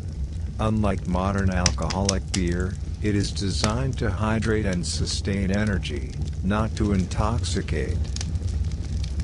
Delivery from production to the worksite is another logistical challenge. Workers cannot simply pick up their rations themselves. The volumes are too large. Teams of porters carry clay jars, baskets of bread, and water along paths carefully mapped to avoid congestion. Timing is synchronized with breaks in labor to prevent chaos. You notice that distribution isn't random. Rations are calculated according to task. A hauler moving massive blocks receives more calories than a scribe recording measurements. Skilled stonecutters may receive slightly different rations to maintain precision and focus. Even small discrepancies could lead to exhaustion or mistakes on the job. Mealtimes create rhythm. Workers pause, sit in shaded areas, and eat together. These breaks serve multiple purposes beyond nutrition. They allow recovery, social cohesion, and transmission of tacit knowledge. A young worker learns tips from a veteran during a meal. Complaints are aired and resolved informally. Bonds form over shared sustenance. You also observe a system for leftovers and waste management. Spilled beer or bread is gathered and reused where possible. Broken jars are repaired or melted down for clay. Nothing is wasted unnecessarily. Each small inefficiency would multiply across thousands of workers, threatening overall stability. Health is closely tied to food logistics. Contaminated grain can cause digestive illness, spreading rapidly in dense living quarters. Supervisors must monitor storage conditions, rotate stock, and maintain hygiene. Simple measures, cleaning vats, sealing jars, ventilating rooms, prevent catastrophic losses. The long-term operation of these systems requires planning over years, not months. The pyramid may take decades to complete, and the food supply must remain reliable throughout. Seasons fluctuate, floods vary, labor needs change. The bureaucracy overseeing this is enormous but largely invisible. It coordinates harvests, transport, production, and distribution across space and time, all without modern accounting systems. Despite careful planning, uncertainty remains. A poor flood season can limit grain availability. Fires or accidental spills can destroy weeks of beer. Laborers fall ill. Supervisors must respond, improvising while maintaining continuity. The system is resilient, but only just. It relies on constant vigilance, redundancy, and adaptability. You start to see the subtle genius behind feeding the pyramid. It is not in sophisticated technology, but in continuous, disciplined human effort. Each day, thousands of individuals participate in a chain so finely tuned that failure at one point would ripple across the entire project. Yet, remarkably, failure was rare enough to allow decades of uninterrupted construction. Feeding the pyramid also reinforces hierarchy and order. Meals distribute more than calories, they distribute authority. Rations signal roles, status, and responsibility. They subtly shape morale, ensuring that workers remain functional, cooperative, and motivated, even in extreme heat, dust, and exhaustion. And so, you begin to realize that the pyramid is not only a monument in stone but also a monument in organization. Its size and durability rely as much on carefully fed people as on expertly cut limestone. The system works quietly, efficiently, almost invisibly, creating the conditions for monumental achievement without drawing attention to itself. When you imagine the pyramids, you probably picture the finished blocks gleaming in the sun. But before any stone reaches the plateau, it must first be freed from the bedrock.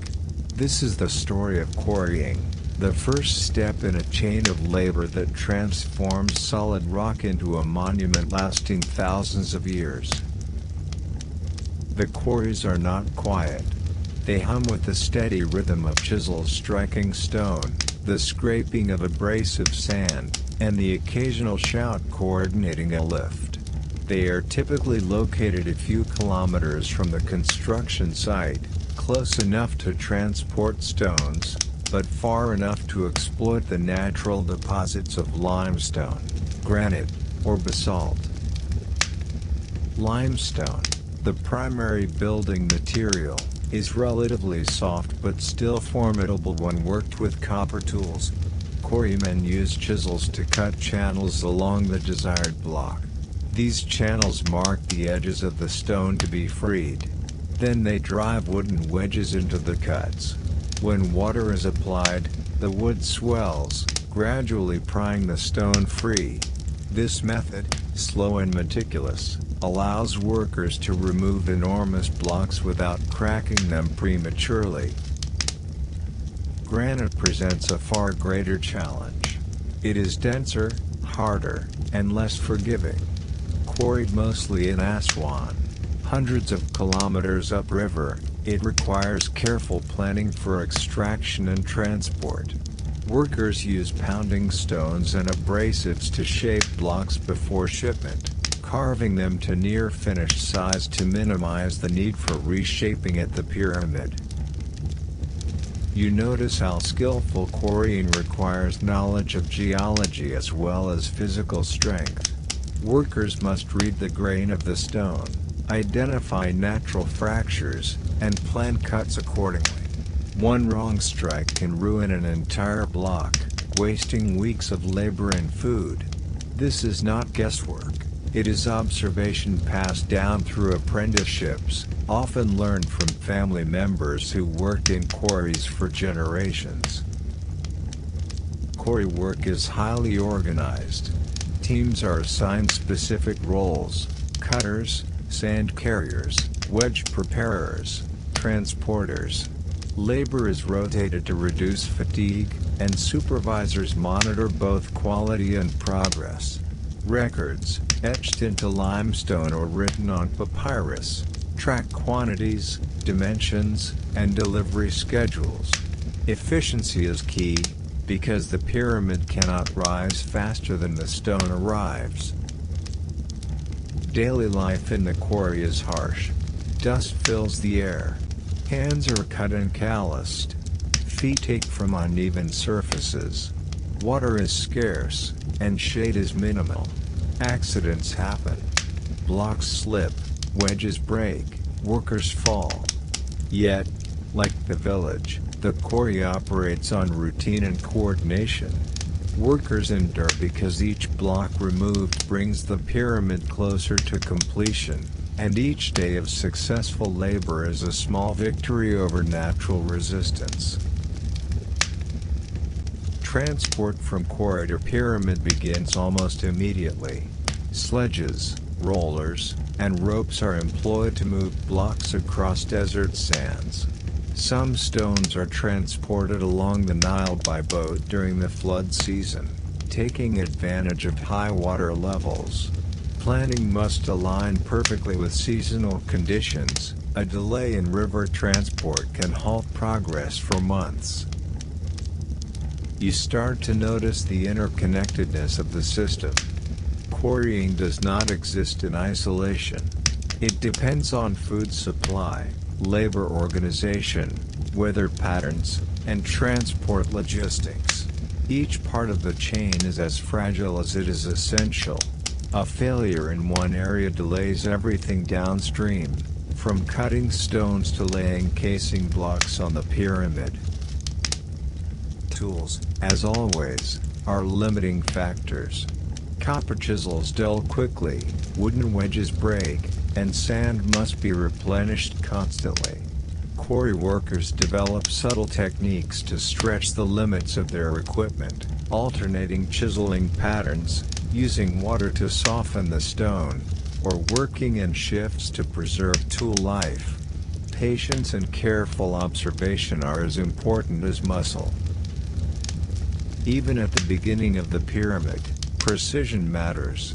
Blocks that appear roughly cut at the quarry will be fitted into place with minimal adjustment, so care in extraction ensures efficiency later.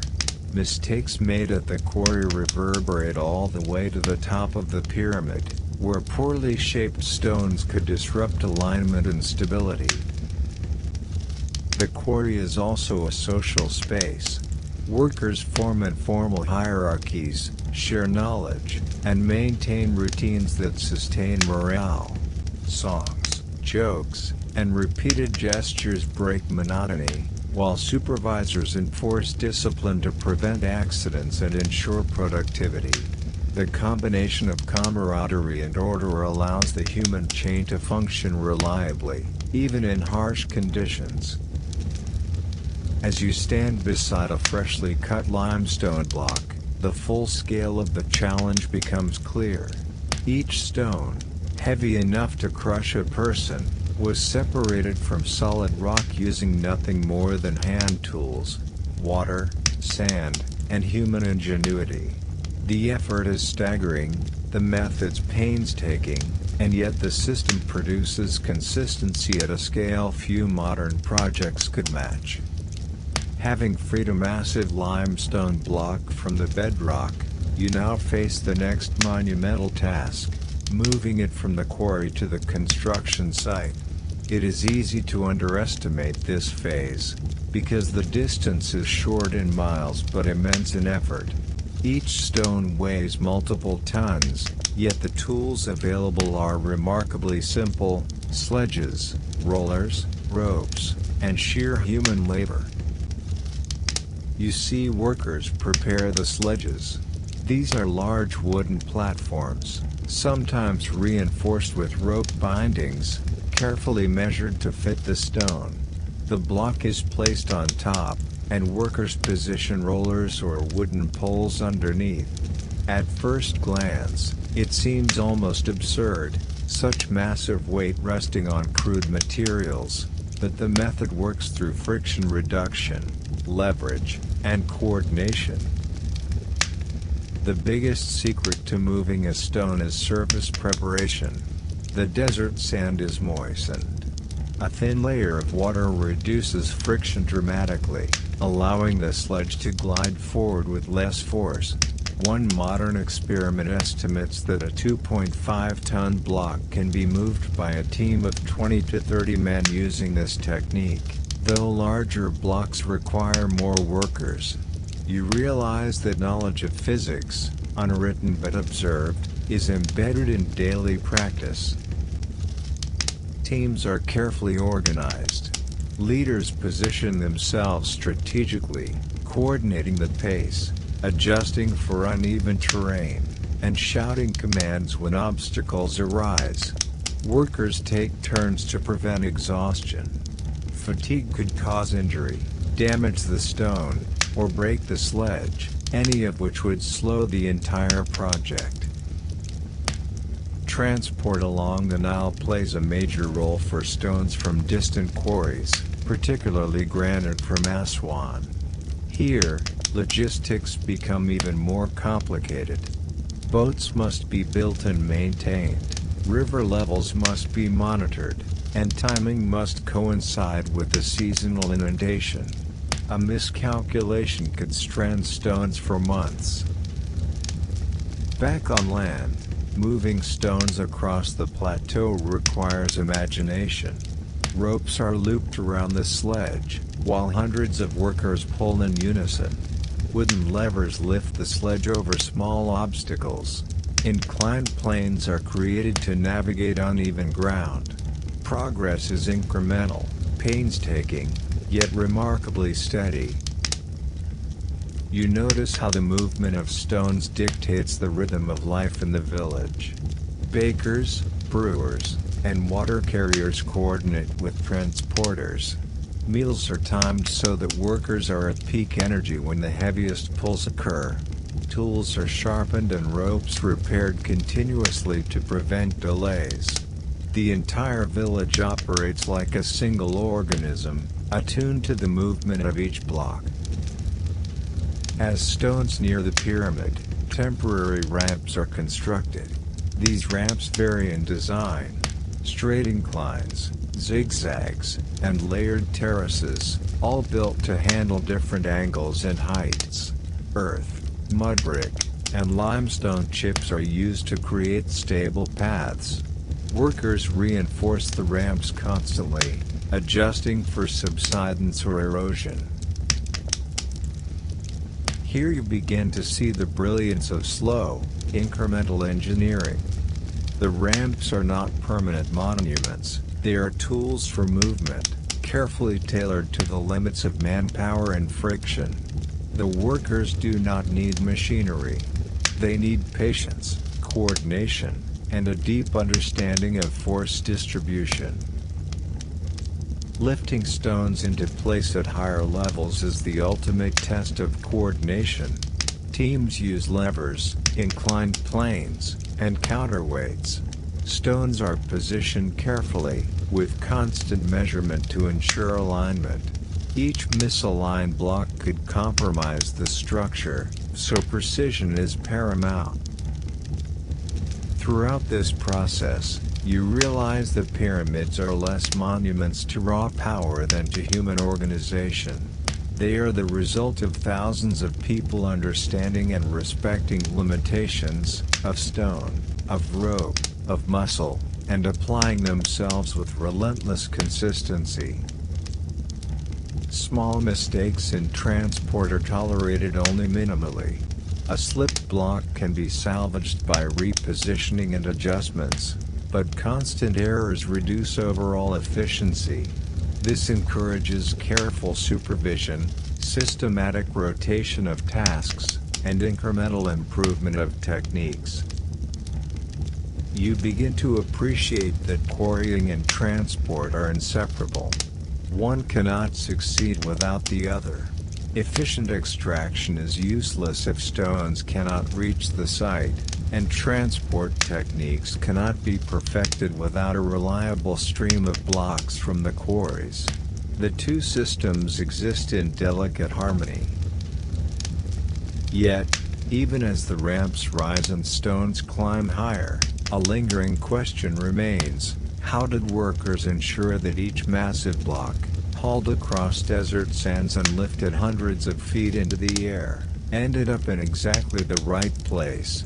The precision achieved with these methods is astounding, and it raises questions about the management, measurement, and oversight that guided every movement. The pyramid grows, layer by layer, but it is only in understanding the journey of each stone, from bedrock to precise position, that the true scale of human coordination becomes clear. And even now, the full story of how these massive logistics were maintained without modern technology remains partly unresolved, leaving you to wonder about the ingenuity, persistence, and sheer endurance of the people behind the stones. Once the stones are quarried and transported to the base of the pyramid, another challenge emerges: getting them higher. The Great Pyramid rises over 140 meters into the sky, and even modest casing stones weigh multiple tons. How did the ancient Egyptians manage this without cranes, pulleys, or engines? The answer lies in ramps, ingeniously simple, endlessly debated, and central to pyramid construction. Ramps seem obvious at first. To move a heavy block upward, you need a slope. But the practicalities are daunting. A gentle slope is easiest to climb, but it must stretch for hundreds of meters to reach the upper levels. A steep slope saves space but requires immense force and risks accidents. The builders had to strike a balance between incline, length, and safety. Archaeologists have uncovered traces of various ramp styles. Straight ramps, zigzagging ramps, spiral ramps, and combinations all appear in different phases of pyramid construction. Each design reflects compromise, material availability, labor organization, and the practicalities of hauling increasingly heavy stones. You stand at the base of a partially reconstructed ramp. Mud brick forms the core, with limestone chips and sand providing traction. Workers continually reinforce the slope, compacting earth, filling gaps, and smoothing the surface. The ramp is not static, it evolves as construction progresses. Sections are widened, angled differently, or partially dismantled to make room for new work. Pulling stones up a ramp is a coordinated effort. Teams of 50 to 100 men, or more for larger blocks, attach ropes to a sledge and pull in unison. Supervisors position themselves along the slope, monitoring speed, alignment, and the condition of the ramp. Even small miscalculations can cause a block to tilt or slide, damaging both stone and ramp. Moistening the ramp surface is critical. Sand reduces friction when dry, but a thin layer of water lubricates the interface between sledge and ground. The workers have learned empirically that a certain amount of water increases efficiency without turning the ramp into a treacherous mudslide. The ramps themselves are temporary. Some are dismantled as the pyramid rises, their materials recycled to fill gaps or create terraces. Others are left partially in place, serving as scaffolds or platforms for workers. This flexibility shows a pragmatic understanding. The goal is not to build perfect ramps, but to build ramps that work for as long as they are needed. Worker coordination is paramount.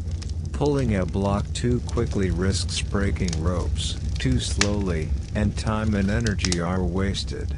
Rhythm and routine dominate.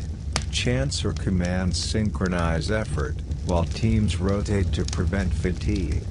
The work is repetitive, exhausting, yet astonishingly precise. You notice another subtle factor: the ramp's influence stone placement. Blocks must be aligned with the pyramid's axis even as they move upward. Supervisors use sight lines, plumb lines, and leveling methods to ensure that each stone stays on course. The ramp is not merely a path, it is part of the precision engineering of the pyramid itself. Maintenance of the ramps is ongoing. Wind, rain, and daily use degrade surfaces. Stones embedded too deeply create bumps, soft sections yield underweight. Laborers repair sections constantly, filling holes, compacting sand, and smoothing edges. The ramp is a living structure, as much a product of continuous labor as the pyramid it serves. There is also evidence that multiple ramps operated simultaneously, allowing parallel workflows. One team raises blocks on the eastern side, another on the western. Workers coordinate across distances, timing deliveries, and synchronizing effort to prevent congestion. The pyramid becomes a hive of movement, with stones traveling along carefully choreographed routes. Yet the ramps themselves raise questions that remain partly unanswered. How steep could they be while still safe? How long were they? And how were they supported as they rose hundreds of meters? Some ramps appear massive and costly, others seem almost temporary. The archaeological evidence is fragmentary, leaving room for speculation. As you watch a massive block inching upward, pulled by dozens of hands on a slowly rising slope, you begin to understand the combination of brute force, patience, and ingenuity required. The ramp is not a simple tool. It is a system, a temporary, evolving, carefully maintained interface between the earth, the stone, and the human workforce. As the pyramid rises, ramps alone are no longer just paths, they become instruments of engineering precision. Moving a stone a few meters horizontally is one challenge. Lifting it dozens of meters vertically while keeping it aligned with the pyramid's strict geometry is another entirely. You start to notice that the builder's genius lies not in raw force but in incremental strategy, careful measurement, and human coordination. The first consideration is the slope. Too steep, and pulling a stone becomes nearly impossible. Too shallow, and the ramp stretches for hundreds of meters, requiring enormous quantities of mud, brick, and labor. Archaeologists believe the Egyptians used a combination: steep ramps for short vertical segments and gentle slopes for longer stretches. Some suggest switchback ramps zigzagged up the pyramid, allowing stones to climb higher while reducing the horizontal footprint. Others propose spiral ramps hugging the pyramid's exterior, though evidence for these remains limited. You stand near a partially reconstructed zigzag ramp. Workers have placed stones on the incline, each one slowly sliding upward on sledges. Supervisors shout instructions, adjusting ropes, guiding sledges around corners, and ensuring that stones do not tilt. Every movement is deliberate. There is no room for haphazard effort. Even slight misalignment at the base can translate into large errors at the top. Measurement is constant. Plumb lines hang from temporary scaffolds. Levels made of water-filled channels indicate horizontality. Ropes of measured lengths help maintain angles. Workers frequently stop to check alignment, comparing stone edges with reference lines and markers. Mistakes are corrected immediately. There is no opportunity for trial and error once a block is halfway up the slope. Multiple teams work simultaneously. One team pulls a stone upward while others prepare the next load, repair sections of the ramp, or reinforce structural supports. Timing is synchronized. If one group moves too fast or too slowly, it disrupts the rhythm, risking accidents and delays. Coordination is not optional, it is the lifeblood of progress. Ramps themselves evolve as construction continues. Lower levels are complete, upper levels incomplete. Mud brick ramps are extended, widened, and reinforced daily. Sand and small stones fill gaps. In some cases, temporary scaffolds allow workers to reach higher points without relying solely on the slope. The ramp is not static, it adapts to the pyramid's changing shape. Human endurance is another limiting factor. Pulling multi-ton stones up a slope in Egypt's heat demands careful rotation and pacing. Workers rest periodically, hydrate with beer and water, and receive food to maintain strength. Supervisors plan shifts to maximize output without overtaxing individuals. This delicate balance between labor and nutrition demonstrates that the physical challenge was only part of the problem. The human factor dictated overall efficiency. You notice subtle techniques designed to improve traction. Workers scatter wet sand in front of sledges, reducing friction and preventing slipping. Wooden rollers are occasionally placed under stones to aid movement on flatter sections. Every minor adjustment is the result of empirical knowledge accumulated over generations. This is the opposite of trial and error. It is the careful application of tested methods.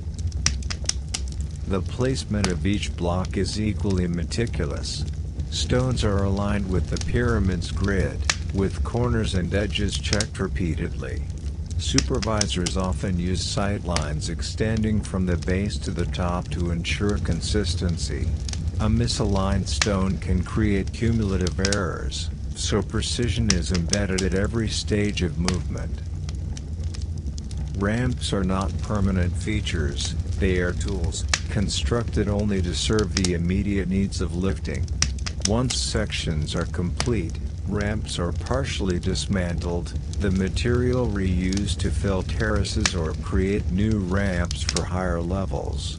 This cyclical use of resources shows a pragmatic approach. Efficiency is not just about labor but about managing materials over decades of construction. Despite all these techniques, challenges remain.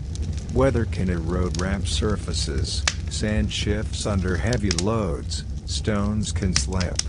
Supervisors must constantly adapt, sometimes improvising temporary supports or adjusting pulling teams on the fly. The system is robust yet finely balanced. One misstep could halt progress or damage a block irreparably. By observing this phase, you begin to understand the remarkable coordination required. The pyramid is not only a collection of stones but a dynamic interface of human labor, materials, and ingenuity. Each ramp is a temporary scaffold, each block a test of measurement, each team a living part of the construction system. And yet, even with careful ramps, teams, and measurements, one question lingers: how did the ancient builders maintain such astonishing accuracy at great heights, where a slight deviation could ripple across hundreds of blocks and compromise the entire pyramid? The answer lies partly in incremental techniques and oversight, but the full methods remain tantalizingly elusive, leaving a mystery that has fascinated scholars for centuries. The pyramids are more than enormous stone structures, they are monuments of mathematical precision and cosmic alignment. From the very beginning, the builders needed to establish an accurate foundation, one that would determine the orientation, stability, and eventual grandeur of the entire structure. The challenge was immense: to create a level base on the uneven desert plateau, aligned with cardinal directions, and capable of supporting thousands of tons of stone. You arrive at the Giza Plateau, standing on the uneven bedrock that would become the foundation of the Great Pyramid. Surveyors, highly trained specialists, are already at work.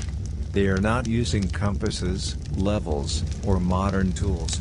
Instead, they rely on simple instruments, sighting rods, plumb bobs, and perhaps water-filled trenches.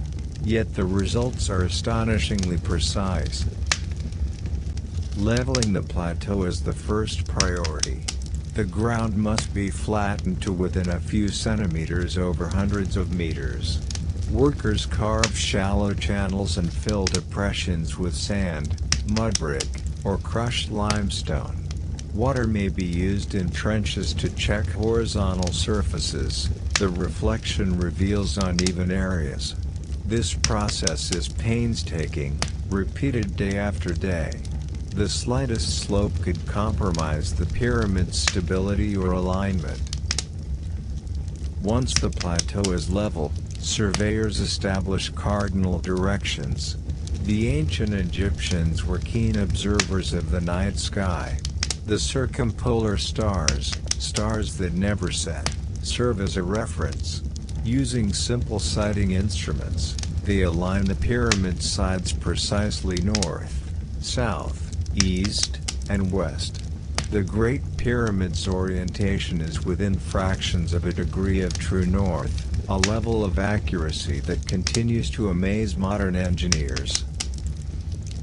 Markers are placed at the corners. Lines are drawn to guide the placement of the first course of stones. This is more than a symbolic step. A misalignment at the base would magnify errors as each additional layer rises, resulting in subtle but cumulative deviations.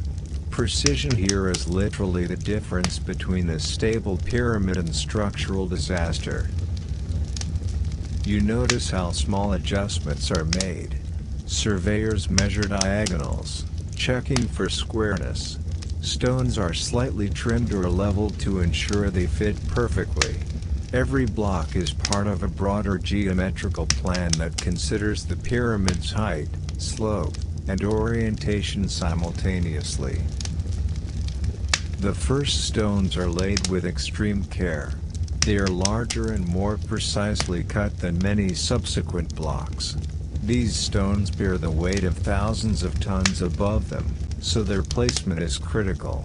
Workers use levers, ropes, and ramps to position the blocks. Supervisors constantly check alignment, adjusting as necessary before the mortar sets or the stone is fully seated. The precision of the pyramid's layout is not solely practical, it also carries symbolic meaning. Aligning with the stars in cardinal directions reflects the Egyptians' cosmology, linking the pharaoh's tomb with the heavens.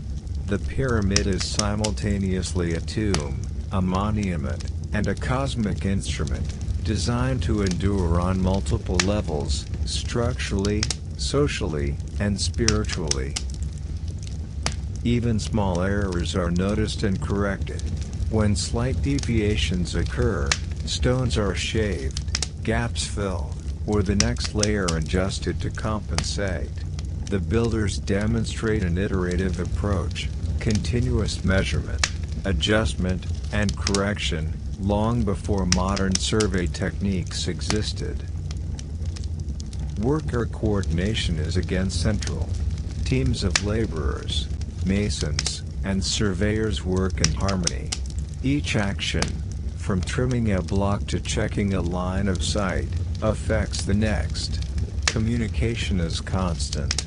Any miscommunication could have consequences that ripple through the pyramid for years. By the time the foundation is complete, you begin to understand that the pyramid is more than a mass of stone. It is a precisely orchestrated system. Each decision, each measurement, and each minor adjustment contributes to a structure that will endure millennia. With the foundation leveled and corners marked, the ancient Egyptians faced a profound challenge, maintaining perfect alignment as the pyramid rose hundreds of meters into the sky. This was not only a matter of engineering skill, it required astronomical observation, meticulous surveying, and continuous human oversight. The Egyptians relied on the night sky as their ultimate reference. Circumpolar stars, which never dipped below the horizon, provided a stable north point. Surveyors used plumb bobs and sighting rods to track the star's movement. By marking when a star crossed a reference line at its upper or lower transit, they could establish true north with remarkable accuracy. No magnetic compass existed, yet their results rival modern surveying methods. These observations were far from casual. They required patience and timing. Nights had to be clear, and measurements repeated multiple times to eliminate error.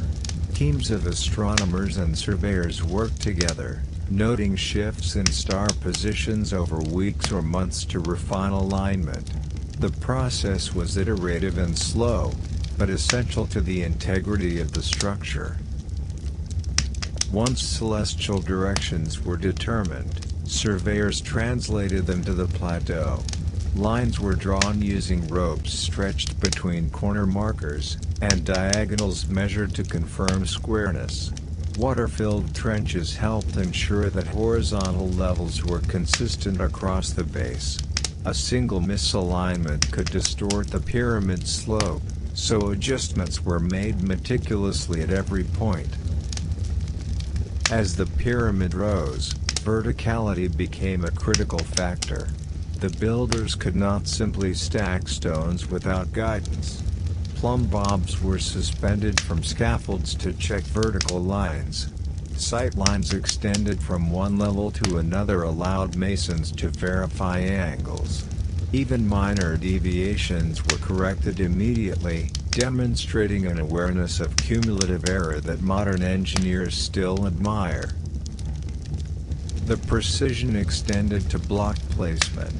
The largest stones, forming the core and outer casing, were carefully shaped to exact dimensions. Masons trimmed each edge so that gaps were minimal, often just a few millimeters wide. This was not merely aesthetic, it distributed weight evenly, reduced stress points, and ensured long-term stability. Worker organization mirrored the precision of the measurements. Teams were divided by function: quarrying, transporting, cutting, surveying, and laying stones. Supervisors oversaw small groups, constantly checking measurements and guiding adjustments. The coordination was hierarchical yet responsive, allowing the structure to adapt as it grew. You notice that surveyors also used temporary markers. Wooden stakes, ropes, and small stone guides indicate angles and elevations, shifting as new layers were added. These markers functioned like a moving blueprint, showing that planning in 3 dimensions was continuous, not limited to the foundation. The Egyptians were also careful with angles. The pyramid slope, the seat in Egyptian terms, was calculated to maintain the desired height to base ratio. Ropes with knots at specific intervals allowed workers to transfer the seat consistently across hundreds of meters.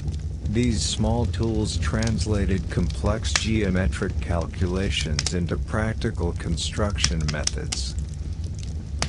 Despite all precautions, errors were inevitable. Stones occasionally protruded or settled unevenly. Builders compensated by trimming subsequent blocks or filling gaps with smaller stones and mortar. This iterative approach shows that perfection was not assumed. It was pursued continuously through observation, measurement, and correction. One fascinating aspect is how the Egyptians combined observational astronomy with practical surveying. The same knowledge used for aligning temples, tombs, and monuments was applied on site. Human observation bridged the gap between cosmic knowledge and architectural execution, producing alignments so precise that modern instruments sometimes struggle to improve upon it. By now, you begin to understand that the Great Pyramid was not just a mass of limestone. It was a living system of measurement and correction, combining human skill, astronomical insight, and incremental verification. The stones themselves are evidence not just of labor but of planning, coordination, and a deep understanding of geometry. While much of the attention on pyramid construction focuses on stones, ramps, and precision, the human element is equally crucial. Tens of thousands of workers, skilled artisans, laborers, and support staff made the Great Pyramid possible. Their lives, routines, and struggles provide a window into the scale of organization required to sustain monumental construction. The day begins before the sun rises. Workers wake in dormitory-like structures near the construction site. These buildings, simple but functional, house dozens of men in cramped quarters. The air is heavy with the smell of dust, sweat, and the residue of daily labor. Waking is gradual, water is scarce, and the chill of early morning desert air makes rising a small trial of endurance. Breakfast is minimal but essential: bread, beer, and occasionally dried fish or vegetables. Beer is not a luxury, it is a source of hydration and calories, thick and nutritious rather than intoxicating. Bread, sometimes baked with coarse grains, provides energy for long hours of physical work. Food is rationed according to labor type. Haulers and stonecutters receive more than scribes or supervisors. Before work begins, teams gather for assignments. Supervisors, often veterans or skilled craftsmen, divide labor according to skill, physical ability, and the day's priorities. Some workers will haul stones along prepared ramps, others cut and shape blocks in quarries. Still others maintain tools, prepare food, or repair temporary structures.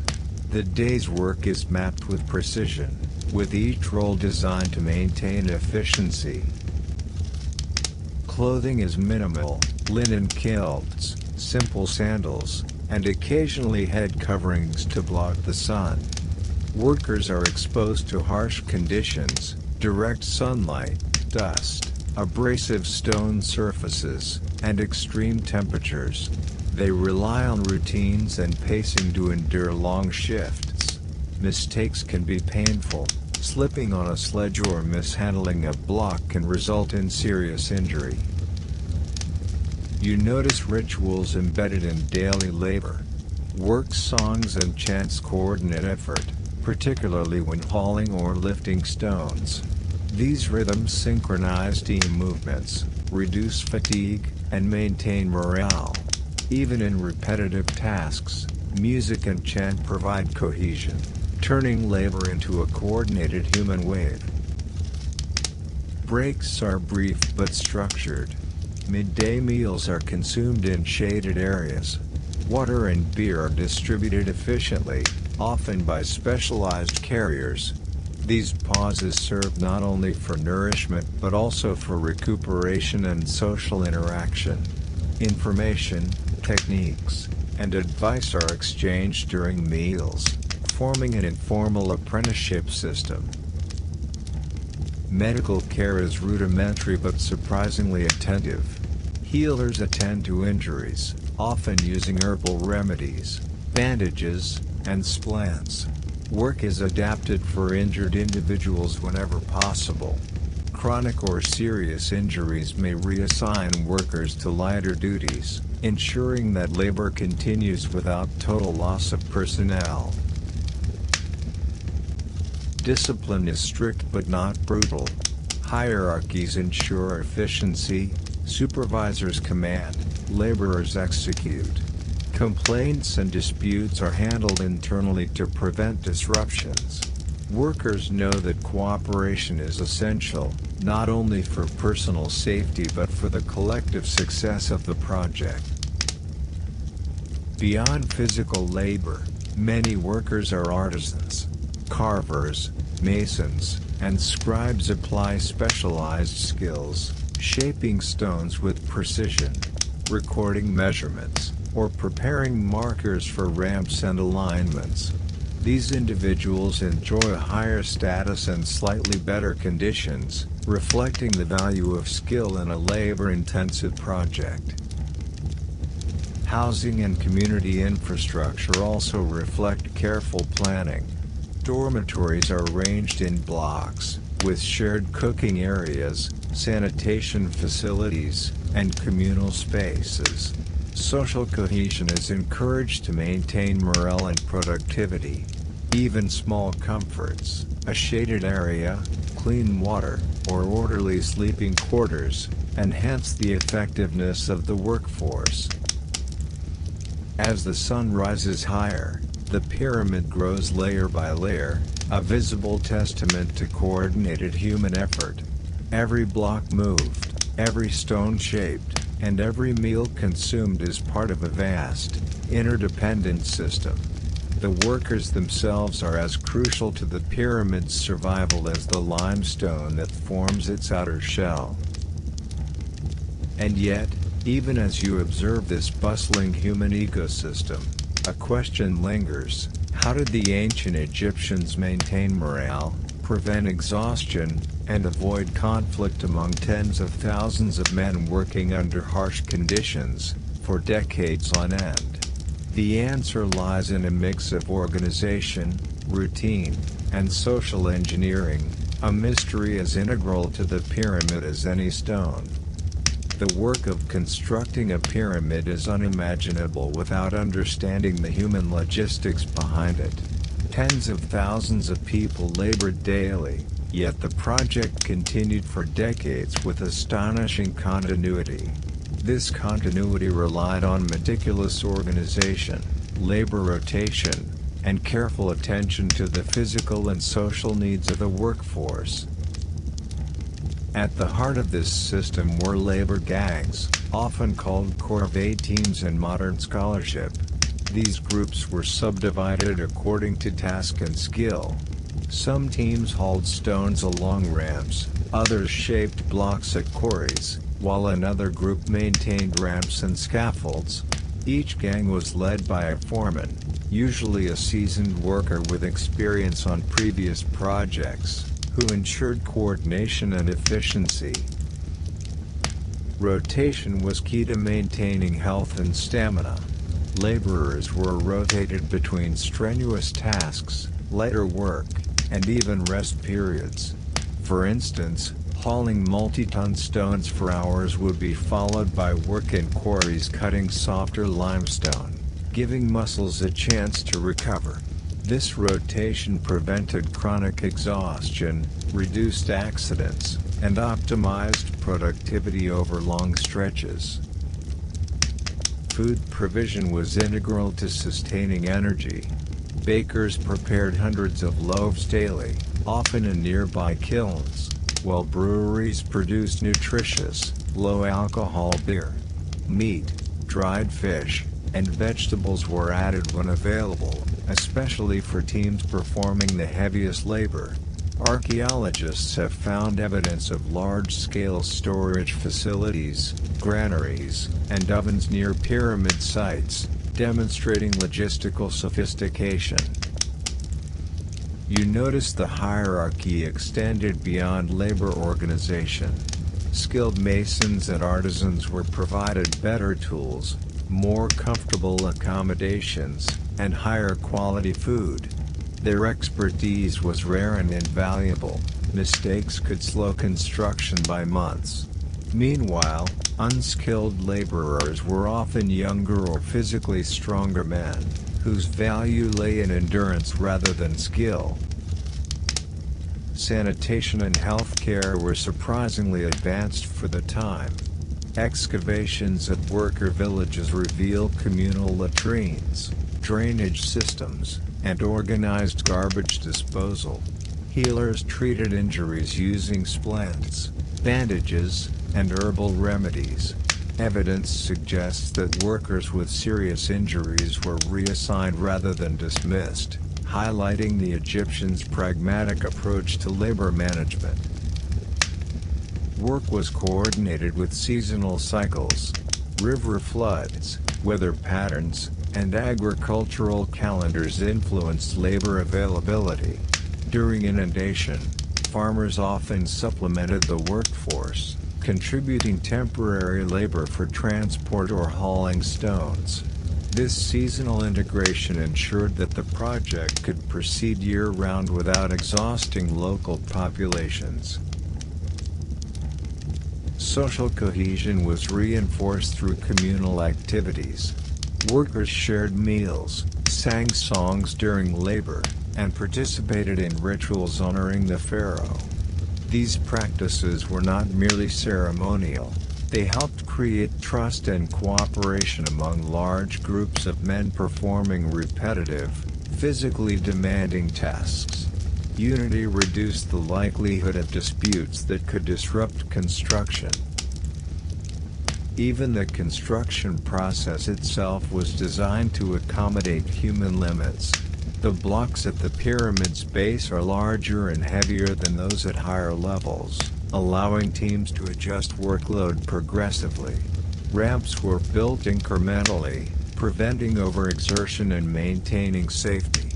Supervisors carefully calculated the number of workers required for each task to balance speed with endurance. Tools were maintained as part of workforce management. Copper chisels, wooden sledges, ropes, and levers were constantly sharpened, repaired, or replaced. Teams were assigned to tool maintenance alone, ensuring that laborers never paused for lack of equipment. The effectiveness of a pyramid project was as dependent on tool logistics as on manpower. You begin to understand that the pyramid is not merely a product of individual effort, but of a finely tuned system of labor management. The workers' daily lives, from meals and housing to rotation and recreation, were designed to maximize output while minimizing exhaustion and conflict. Their human organization mirrors the precision applied to the stones themselves. The pyramids rise not just on stone but on an immense logistical network designed to feed the workers who built them. Tens of thousands of laborers, artisans, and supervisors required daily nourishment, and the ancient Egyptians met this need with remarkable organization, ingenuity, and resource management. Without sufficient food and water, even the most skilled teams could not haul stones, cut limestone, or maintain ramps with the precision necessary for the Great Pyramid's construction. You arrive at the worker villages near Giza. The smell of baking bread, roasting meat, and brewing beer fills the air. These villages are more than temporary camps, they are self-contained hubs of production, storage, and distribution. Archaeological evidence reveals bakeries capable of producing thousands of loaves daily, breweries churning out hundreds of liters of beer, and granaries storing vast quantities of grain. Bread is the staple of the workers' diet. Made primarily from emmer wheat, a hardy grain grown along the Nile, it is often coarse, dense, and packed with fiber. Some loaves include added ingredients like flaxseed or honey, though these were rare treats. Baking required a constant supply of firewood and labor to maintain ovens, knead dough, and monitor baking temperatures. Efficiency was crucial. Undercooked bread could be inedible, wasting precious calories and time. Beer is as important as bread, and in many ways more practical. Low in alcohol but high in calories, beer serves both as nourishment and hydration. Workers drink several liters per day, often thick and unfiltered, providing essential nutrients alongside fluid. Brewing requires large quantities of water, fermentation vessels, and careful timing to ensure a steady supply for the workforce. Breweries near pyramid sites indicate that this was a major industrial operation, integrated into daily labor planning. Protein sources supplement this carbohydrate-heavy diet. Fish from the Nile, poultry, and occasional meat from cattle or goats provide essential nutrients for strength and recovery. These proteins are often dried or salted for preservation and distributed according to task intensity. Heavy labor teams receive higher allocations, ensuring their muscles have sufficient energy to pull multi-ton stones up ramps or dig quarries. Vegetables and legumes, though less common than bread and beer, are included when available. Lentils, onions, garlic, and leeks supply essential vitamins and minerals, aiding in digestion and health maintenance. These foods are often cooked in communal kitchens, ensuring maximum utilization of limited resources. You notice the role of water. Wells, canals, and storage pits ensure that laborers stay hydrated despite the desert heat. Water management is critical, not just for drinking, but for baking, brewing, and sometimes even for moistened sand used to reduce friction on ramps. Water is distributed in controlled amounts to maintain health and efficiency. Meal distribution is highly organized. Workers eat in shifts, often seated in rows with supervisors monitoring consumption. Rations are pre-measured to prevent shortages and maintain fairness. Communal eating also reinforces social cohesion. Sharing meals strengthens bonds between laborers and reduces conflict. The logistics of feeding tens of thousands are staggering. Grain must be cultivated, harvested, transported, and stored. Livestock must be managed, fed, and slaughtered efficiently. Firewood must be collected for ovens, and water transported to brewing vats and dining areas. This operation is an industrial-scale supply chain operating in an ancient world without modern machinery. You begin to realize that the pyramid's success relies as much on food logistics as on stonework. A shortage of grain or beer could halt labor, delay construction, and create unrest. Feeding the workforce is not merely a practical necessity, it is a cornerstone of labor management and project continuity. Even with careful planning, challenges arise. Flooding, drought, or transport delays could disrupt supply. Workers' health fluctuates with diet quality, seasonal illness, or exhaustion. Supervisors must constantly adapt, ration, and improvise, balancing efficiency with survival. And yet, even in this well-oiled system, one question remains: how did the Egyptians manage to maintain such an enormous, consistent supply of food and drink for decades, coordinating farming, storage, and distribution without modern tools or refrigeration? The answer lies in careful planning, seasonal timing, and human ingenuity, but the full methods continue to intrigue historians. Before the massive limestone blocks can be hauled up ramps or precisely aligned, they must first be extracted from quarries. The act of quarrying was, in many ways, as critical to pyramid construction as the placement of stones themselves. Each block had to be cut to the correct size, shape, and density to fit into the pyramid's complex geometry, and this required meticulous labor, practical ingenuity, and an intimate knowledge of stone behavior. You stand at one of the quarries near Giza, where the faint sun casts long shadows across jagged rock faces. Workers wield copper chisels, wooden mallets, and stone hammers to loosen the massive limestone blocks. Unlike modern drills or explosives, every strike must be precise, or the stone may crack improperly, rendering it unusable. A single miscalculation could waste days of labor. Limestone was the primary building material for the pyramid's core and outer casing. Its density varies depending on the layer, and skilled quarrymen knew exactly which strata were best suited for different parts of the structure. Harder stone was reserved for structural cores or facing, while softer limestone was used for filling or interior sections. The Egyptians demonstrated a nuanced understanding of geology long before formal scientific study existed.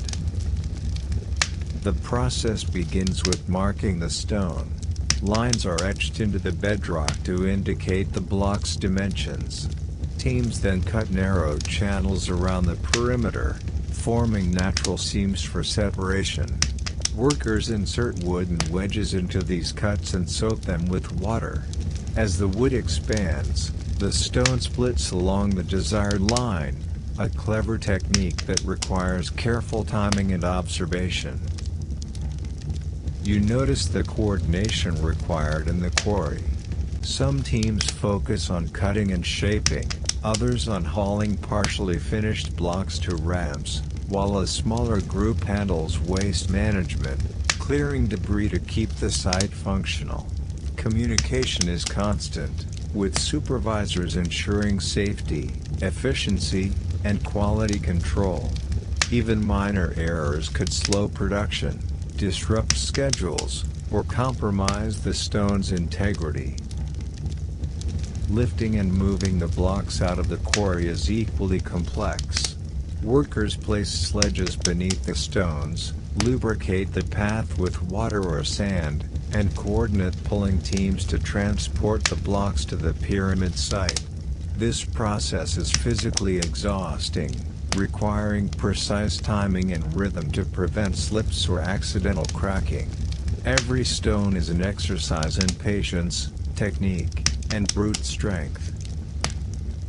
The dimensions of the blocks are not arbitrary. Standardization allows for more predictable alignment on ramps and within the pyramid's core. Larger blocks, sometimes weighing 2 to 3 tons, form the foundation and lower levels, while smaller stones are used for higher layers or filling. Workers cut each block carefully, balancing weight, structural integrity, and ease of transport. In addition to limestone, other materials are occasionally quarried for decorative or structural purposes. Granite, harder and heavier than limestone, was used for internal chambers, passageways, and some monuments. These stones required special techniques for cutting and transporting, often involving river transport from Aswan hundreds of kilometers away. Quarrying granite was slow and labor-intensive, requiring precise chiseling and sled transport over sand and ramps. Water plays a subtle but crucial role in quarrying. Beyond the wedge-soaking technique, it helps reduce dust, lubricates sledges, and prevents overheating of tools. Despite the harsh desert environment, ancient engineers understood that careful application of water could drastically improve efficiency and reduce waste. Waste management is a constant concern. Broken or miscut stones must be removed to prevent accidents, and debris is often repurposed for ramp construction or filler material in the pyramid's core. The quarry itself is a dynamic workspace, continuously evolving as stones are extracted, shaped, and transported. By observing quarry operations, you begin to understand that pyramid construction begins long before the first block reaches the base. It starts with understanding the rock itself, its strengths, weaknesses, and ideal uses. Quarrying is not merely extraction, it is an art, a science, and a test of human endurance combined. And yet, even at this early stage, a lingering question remains: how did the Egyptians consistently extract, shape, and transport tens of thousands of massive stones with such precision over decades, without modern measuring tools or machinery? The solution seems to lie in repetition, standardization, and carefully honed techniques, but the exact methods continue to fascinate scholars to this day. Once the stones are cut, shaped, and prepared in the quarries, they face a new challenge: moving them across the desert to the pyramid site. This phase is deceptively complex. A block of limestone might weigh 2 or 3 tons, and larger granite stones used for internal chambers can weigh tens of tons. Moving such massive objects without modern vehicles, cranes, or engines required ingenuity, coordination, and careful planning. You arrive at the plateau near Giza, where freshly cut blocks await transport. The path to the pyramid is not a flat road but a combination of sand, uneven rock, and gradual inclines. Workers use wooden sledges to support the stones. These sledges are carefully constructed to bear immense weight, with thick beams reinforced by crossbars. Even a slight misalignment of the sledge could cause a block to tilt or jam. One of the most remarkable techniques involves reducing friction with wet sand. Workers sprinkle water on the sand ahead of the sledge, creating a thin, lubricated layer. Experiments with modern physics confirm that this reduces friction significantly, making it easier to haul stones across hundreds of meters of desert. The ancient Egyptians discovered and applied this method empirically, demonstrating a practical understanding of mechanics. Hauling is not a solitary task. Teams of dozens of men are coordinated in rhythm, often guided by chants or drum beats to synchronize effort. Each worker pulls a rope or pushes the sledge, with supervisors ensuring that all forces are applied evenly. Even minor miscoordination could result in a stone slipping, cracking, or jamming. Efficiency is directly tied to teamwork, communication, and discipline. You notice the role of intermediate support. Stones sometimes move over temporary rollers, small wooden logs placed under the sledge to assist movement over rough terrain. These rollers are repositioned continuously, requiring constant attention and coordination. Every inch of progress depends on a combination of manpower, timing, and ingenuity. Paths are carefully maintained. Sand is leveled, stones removed from the route, and inclines adjusted to facilitate movement. In some cases, ramps are constructed at gentle angles to navigate steeper sections. These temporary structures are essential, designed to last just long enough to move blocks and then dismantled or repurposed. Transport distances vary depending on the stone. Local limestone may only travel a few hundred meters from nearby quarries, while granite from Aswan must move hundreds of kilometers along the Nile before reaching Giza. River transport plays a critical role here. Stones are loaded onto barges, floated downstream, and then unloaded near the pyramid site. Coordinating this multi-stage journey requires precision, timing, and careful oversight. You notice the human endurance involved. Workers rotate frequently to prevent exhaustion. Pulling a multi-ton stone across sand under the desert sun is physically draining.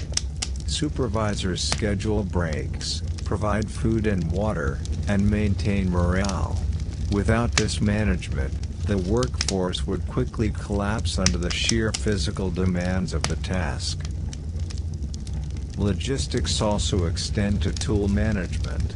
Ropes, sledges, wooden rollers, and support beams must be continuously inspected, repaired, or replaced. A frayed rope or cracked sledge could halt the entire operation. Teams dedicated solely to tool maintenance play a quiet but essential role in keeping the transport process flowing. The transport phase is a lesson in incremental progress.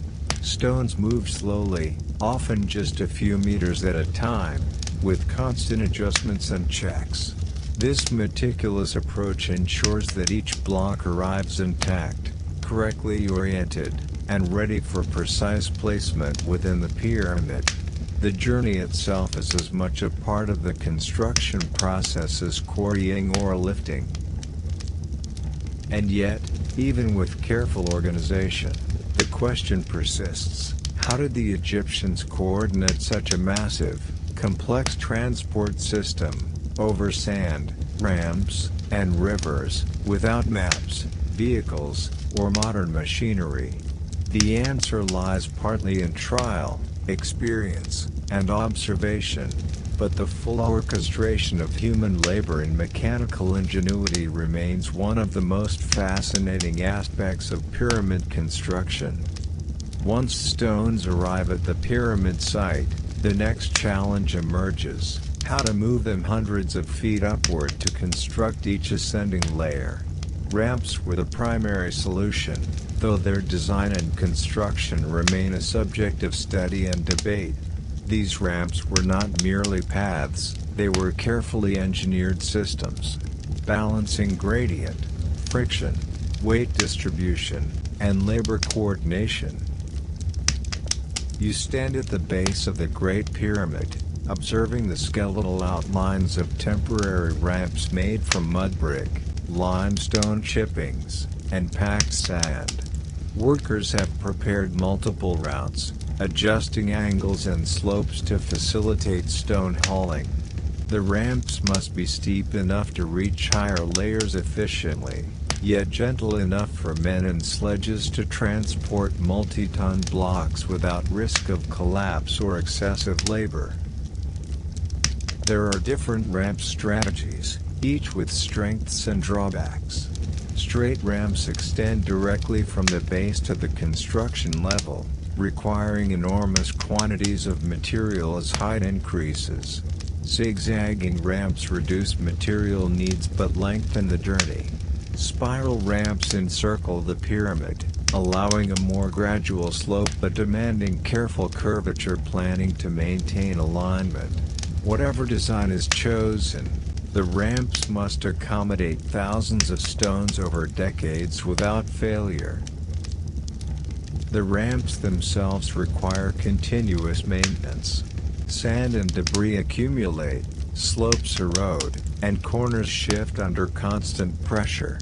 Teams of workers regularly pack and reinforce the surface, ensuring that sledges glide smoothly and safely. Even minor deterioration could halt progress, delay stone placement, or damage the blocks. Pulling stones up the ramps is an exercise in coordination and endurance. Teams of dozens or even hundreds of men work in unison, hauling ropes attached to sledges.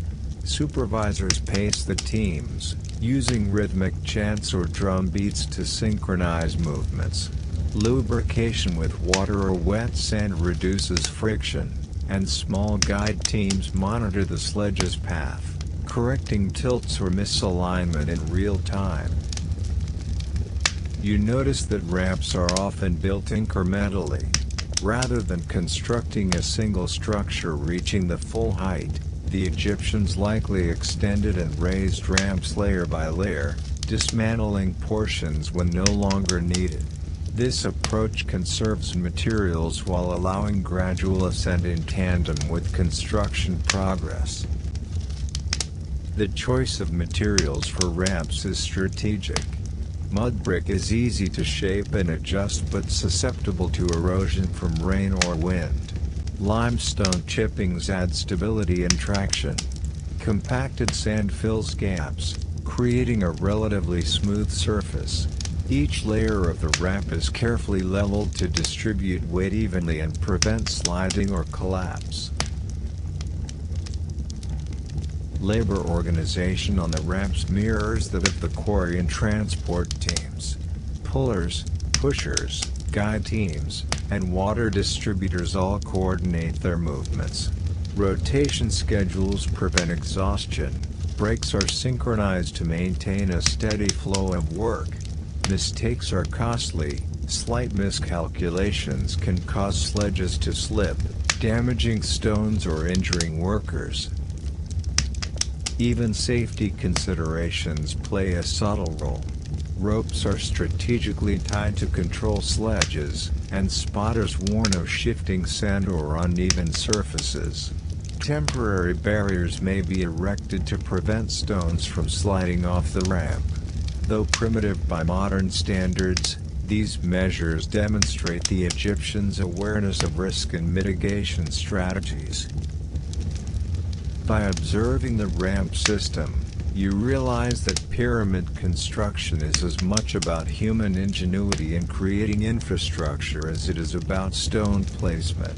Each ramp is a temporary engineering marvel, precisely coordinated with quarrying, transport, and labor management.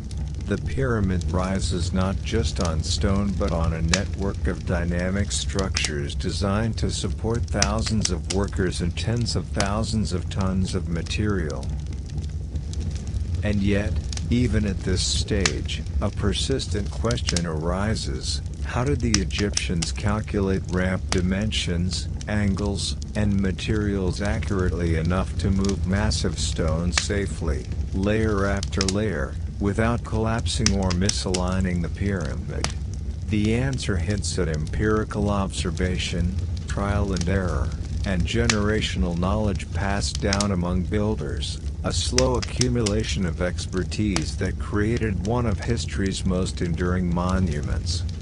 After the stones have been quarried, transported, and hauled up ramps, the final challenge awaits: placing each block precisely in the pyramid's growing structure. While the earlier stages focused on brute strength and logistics, This phase demands exact measurement, careful alignment, and meticulous attention to detail. One misplaced stone could disrupt the geometry, affect the pyramid's stability, or create gaps in the surface casing. You arrive at the pyramid's construction site, where workers are carefully maneuvering large limestone blocks into position. Supervisors use sighting rods, plumb bobs, and leveling tools to ensure that each stone is perfectly aligned with the intended course. Marks etched onto previously placed stones guide the placement of the next, creating a cumulative system of checks that maintains the pyramid's geometric integrity. Cornerstones are especially critical. The pyramid's corners define its square base and influence the slope of all subsequent layers. Teams spend hours positioning these stones, measuring angles multiple times, and adjusting minor deviations with wedges or chiseling. Accuracy at the corners ensures that diagonal measurements across the base remain consistent, a fundamental requirement for the pyramid's stability. Even for the core blocks, precision is not optional. Blocks are trimmed to fit tightly with their neighbors, often with gaps of only a few millimeters. Workers use simple but effective tools, copper chisels, stone hammers, and wooden mallets to shave edges and correct minor imperfections. The stones are rarely mortared in the core, relying instead on gravity and precision fitting to maintain the structure's integrity. You notice the techniques used to adjust placement. Wooden levers, rams, and inclined planes allow subtle shifts in stone position. Small wedges or sand-filled gaps act as temporary supports while blocks are nudged into alignment. These methods require coordination, patience, and physical effort, especially for stones weighing several tons. Layering follows a consistent pattern. Lower courses are composed of larger, heavier stones to provide a stable base. As the pyramid rises, blocks become progressively smaller, reducing weight while maintaining alignment. Each course must be perfectly level before the next layer is added, or errors could propagate upward, jeopardizing the entire structure. Casing stones, polished and smooth, are installed last. These outer stones are carefully shaped to create the pyramid's iconic smooth surface. Placement requires exact attention to slope and flush alignment. Supervisors use long sighting tools and ropes to ensure that each stone conforms to the intended angle, maintaining the aesthetic precision visible even today. Labor is highly coordinated. Teams for lifting, guiding, and adjusting stones work in unison, while others check measurements and alignment. Mistakes are corrected immediately, as errors can compromise both structural stability and visual consistency. Even minor misplacement requires careful chiseling, repositioning, or the insertion of filler stones. Safety, though rudimentary, is a constant consideration. Workers use ropes and wooden supports to stabilize stones during placement. Spotters guide movements and monitor weight distribution to prevent accidents. Despite the inherent risks, evidence suggests relatively few serious injuries occurred during the placement process compared to hauling or quarrying. As you observe, it becomes clear that the pyramid is not just a collection of stones but a precise geometric instrument.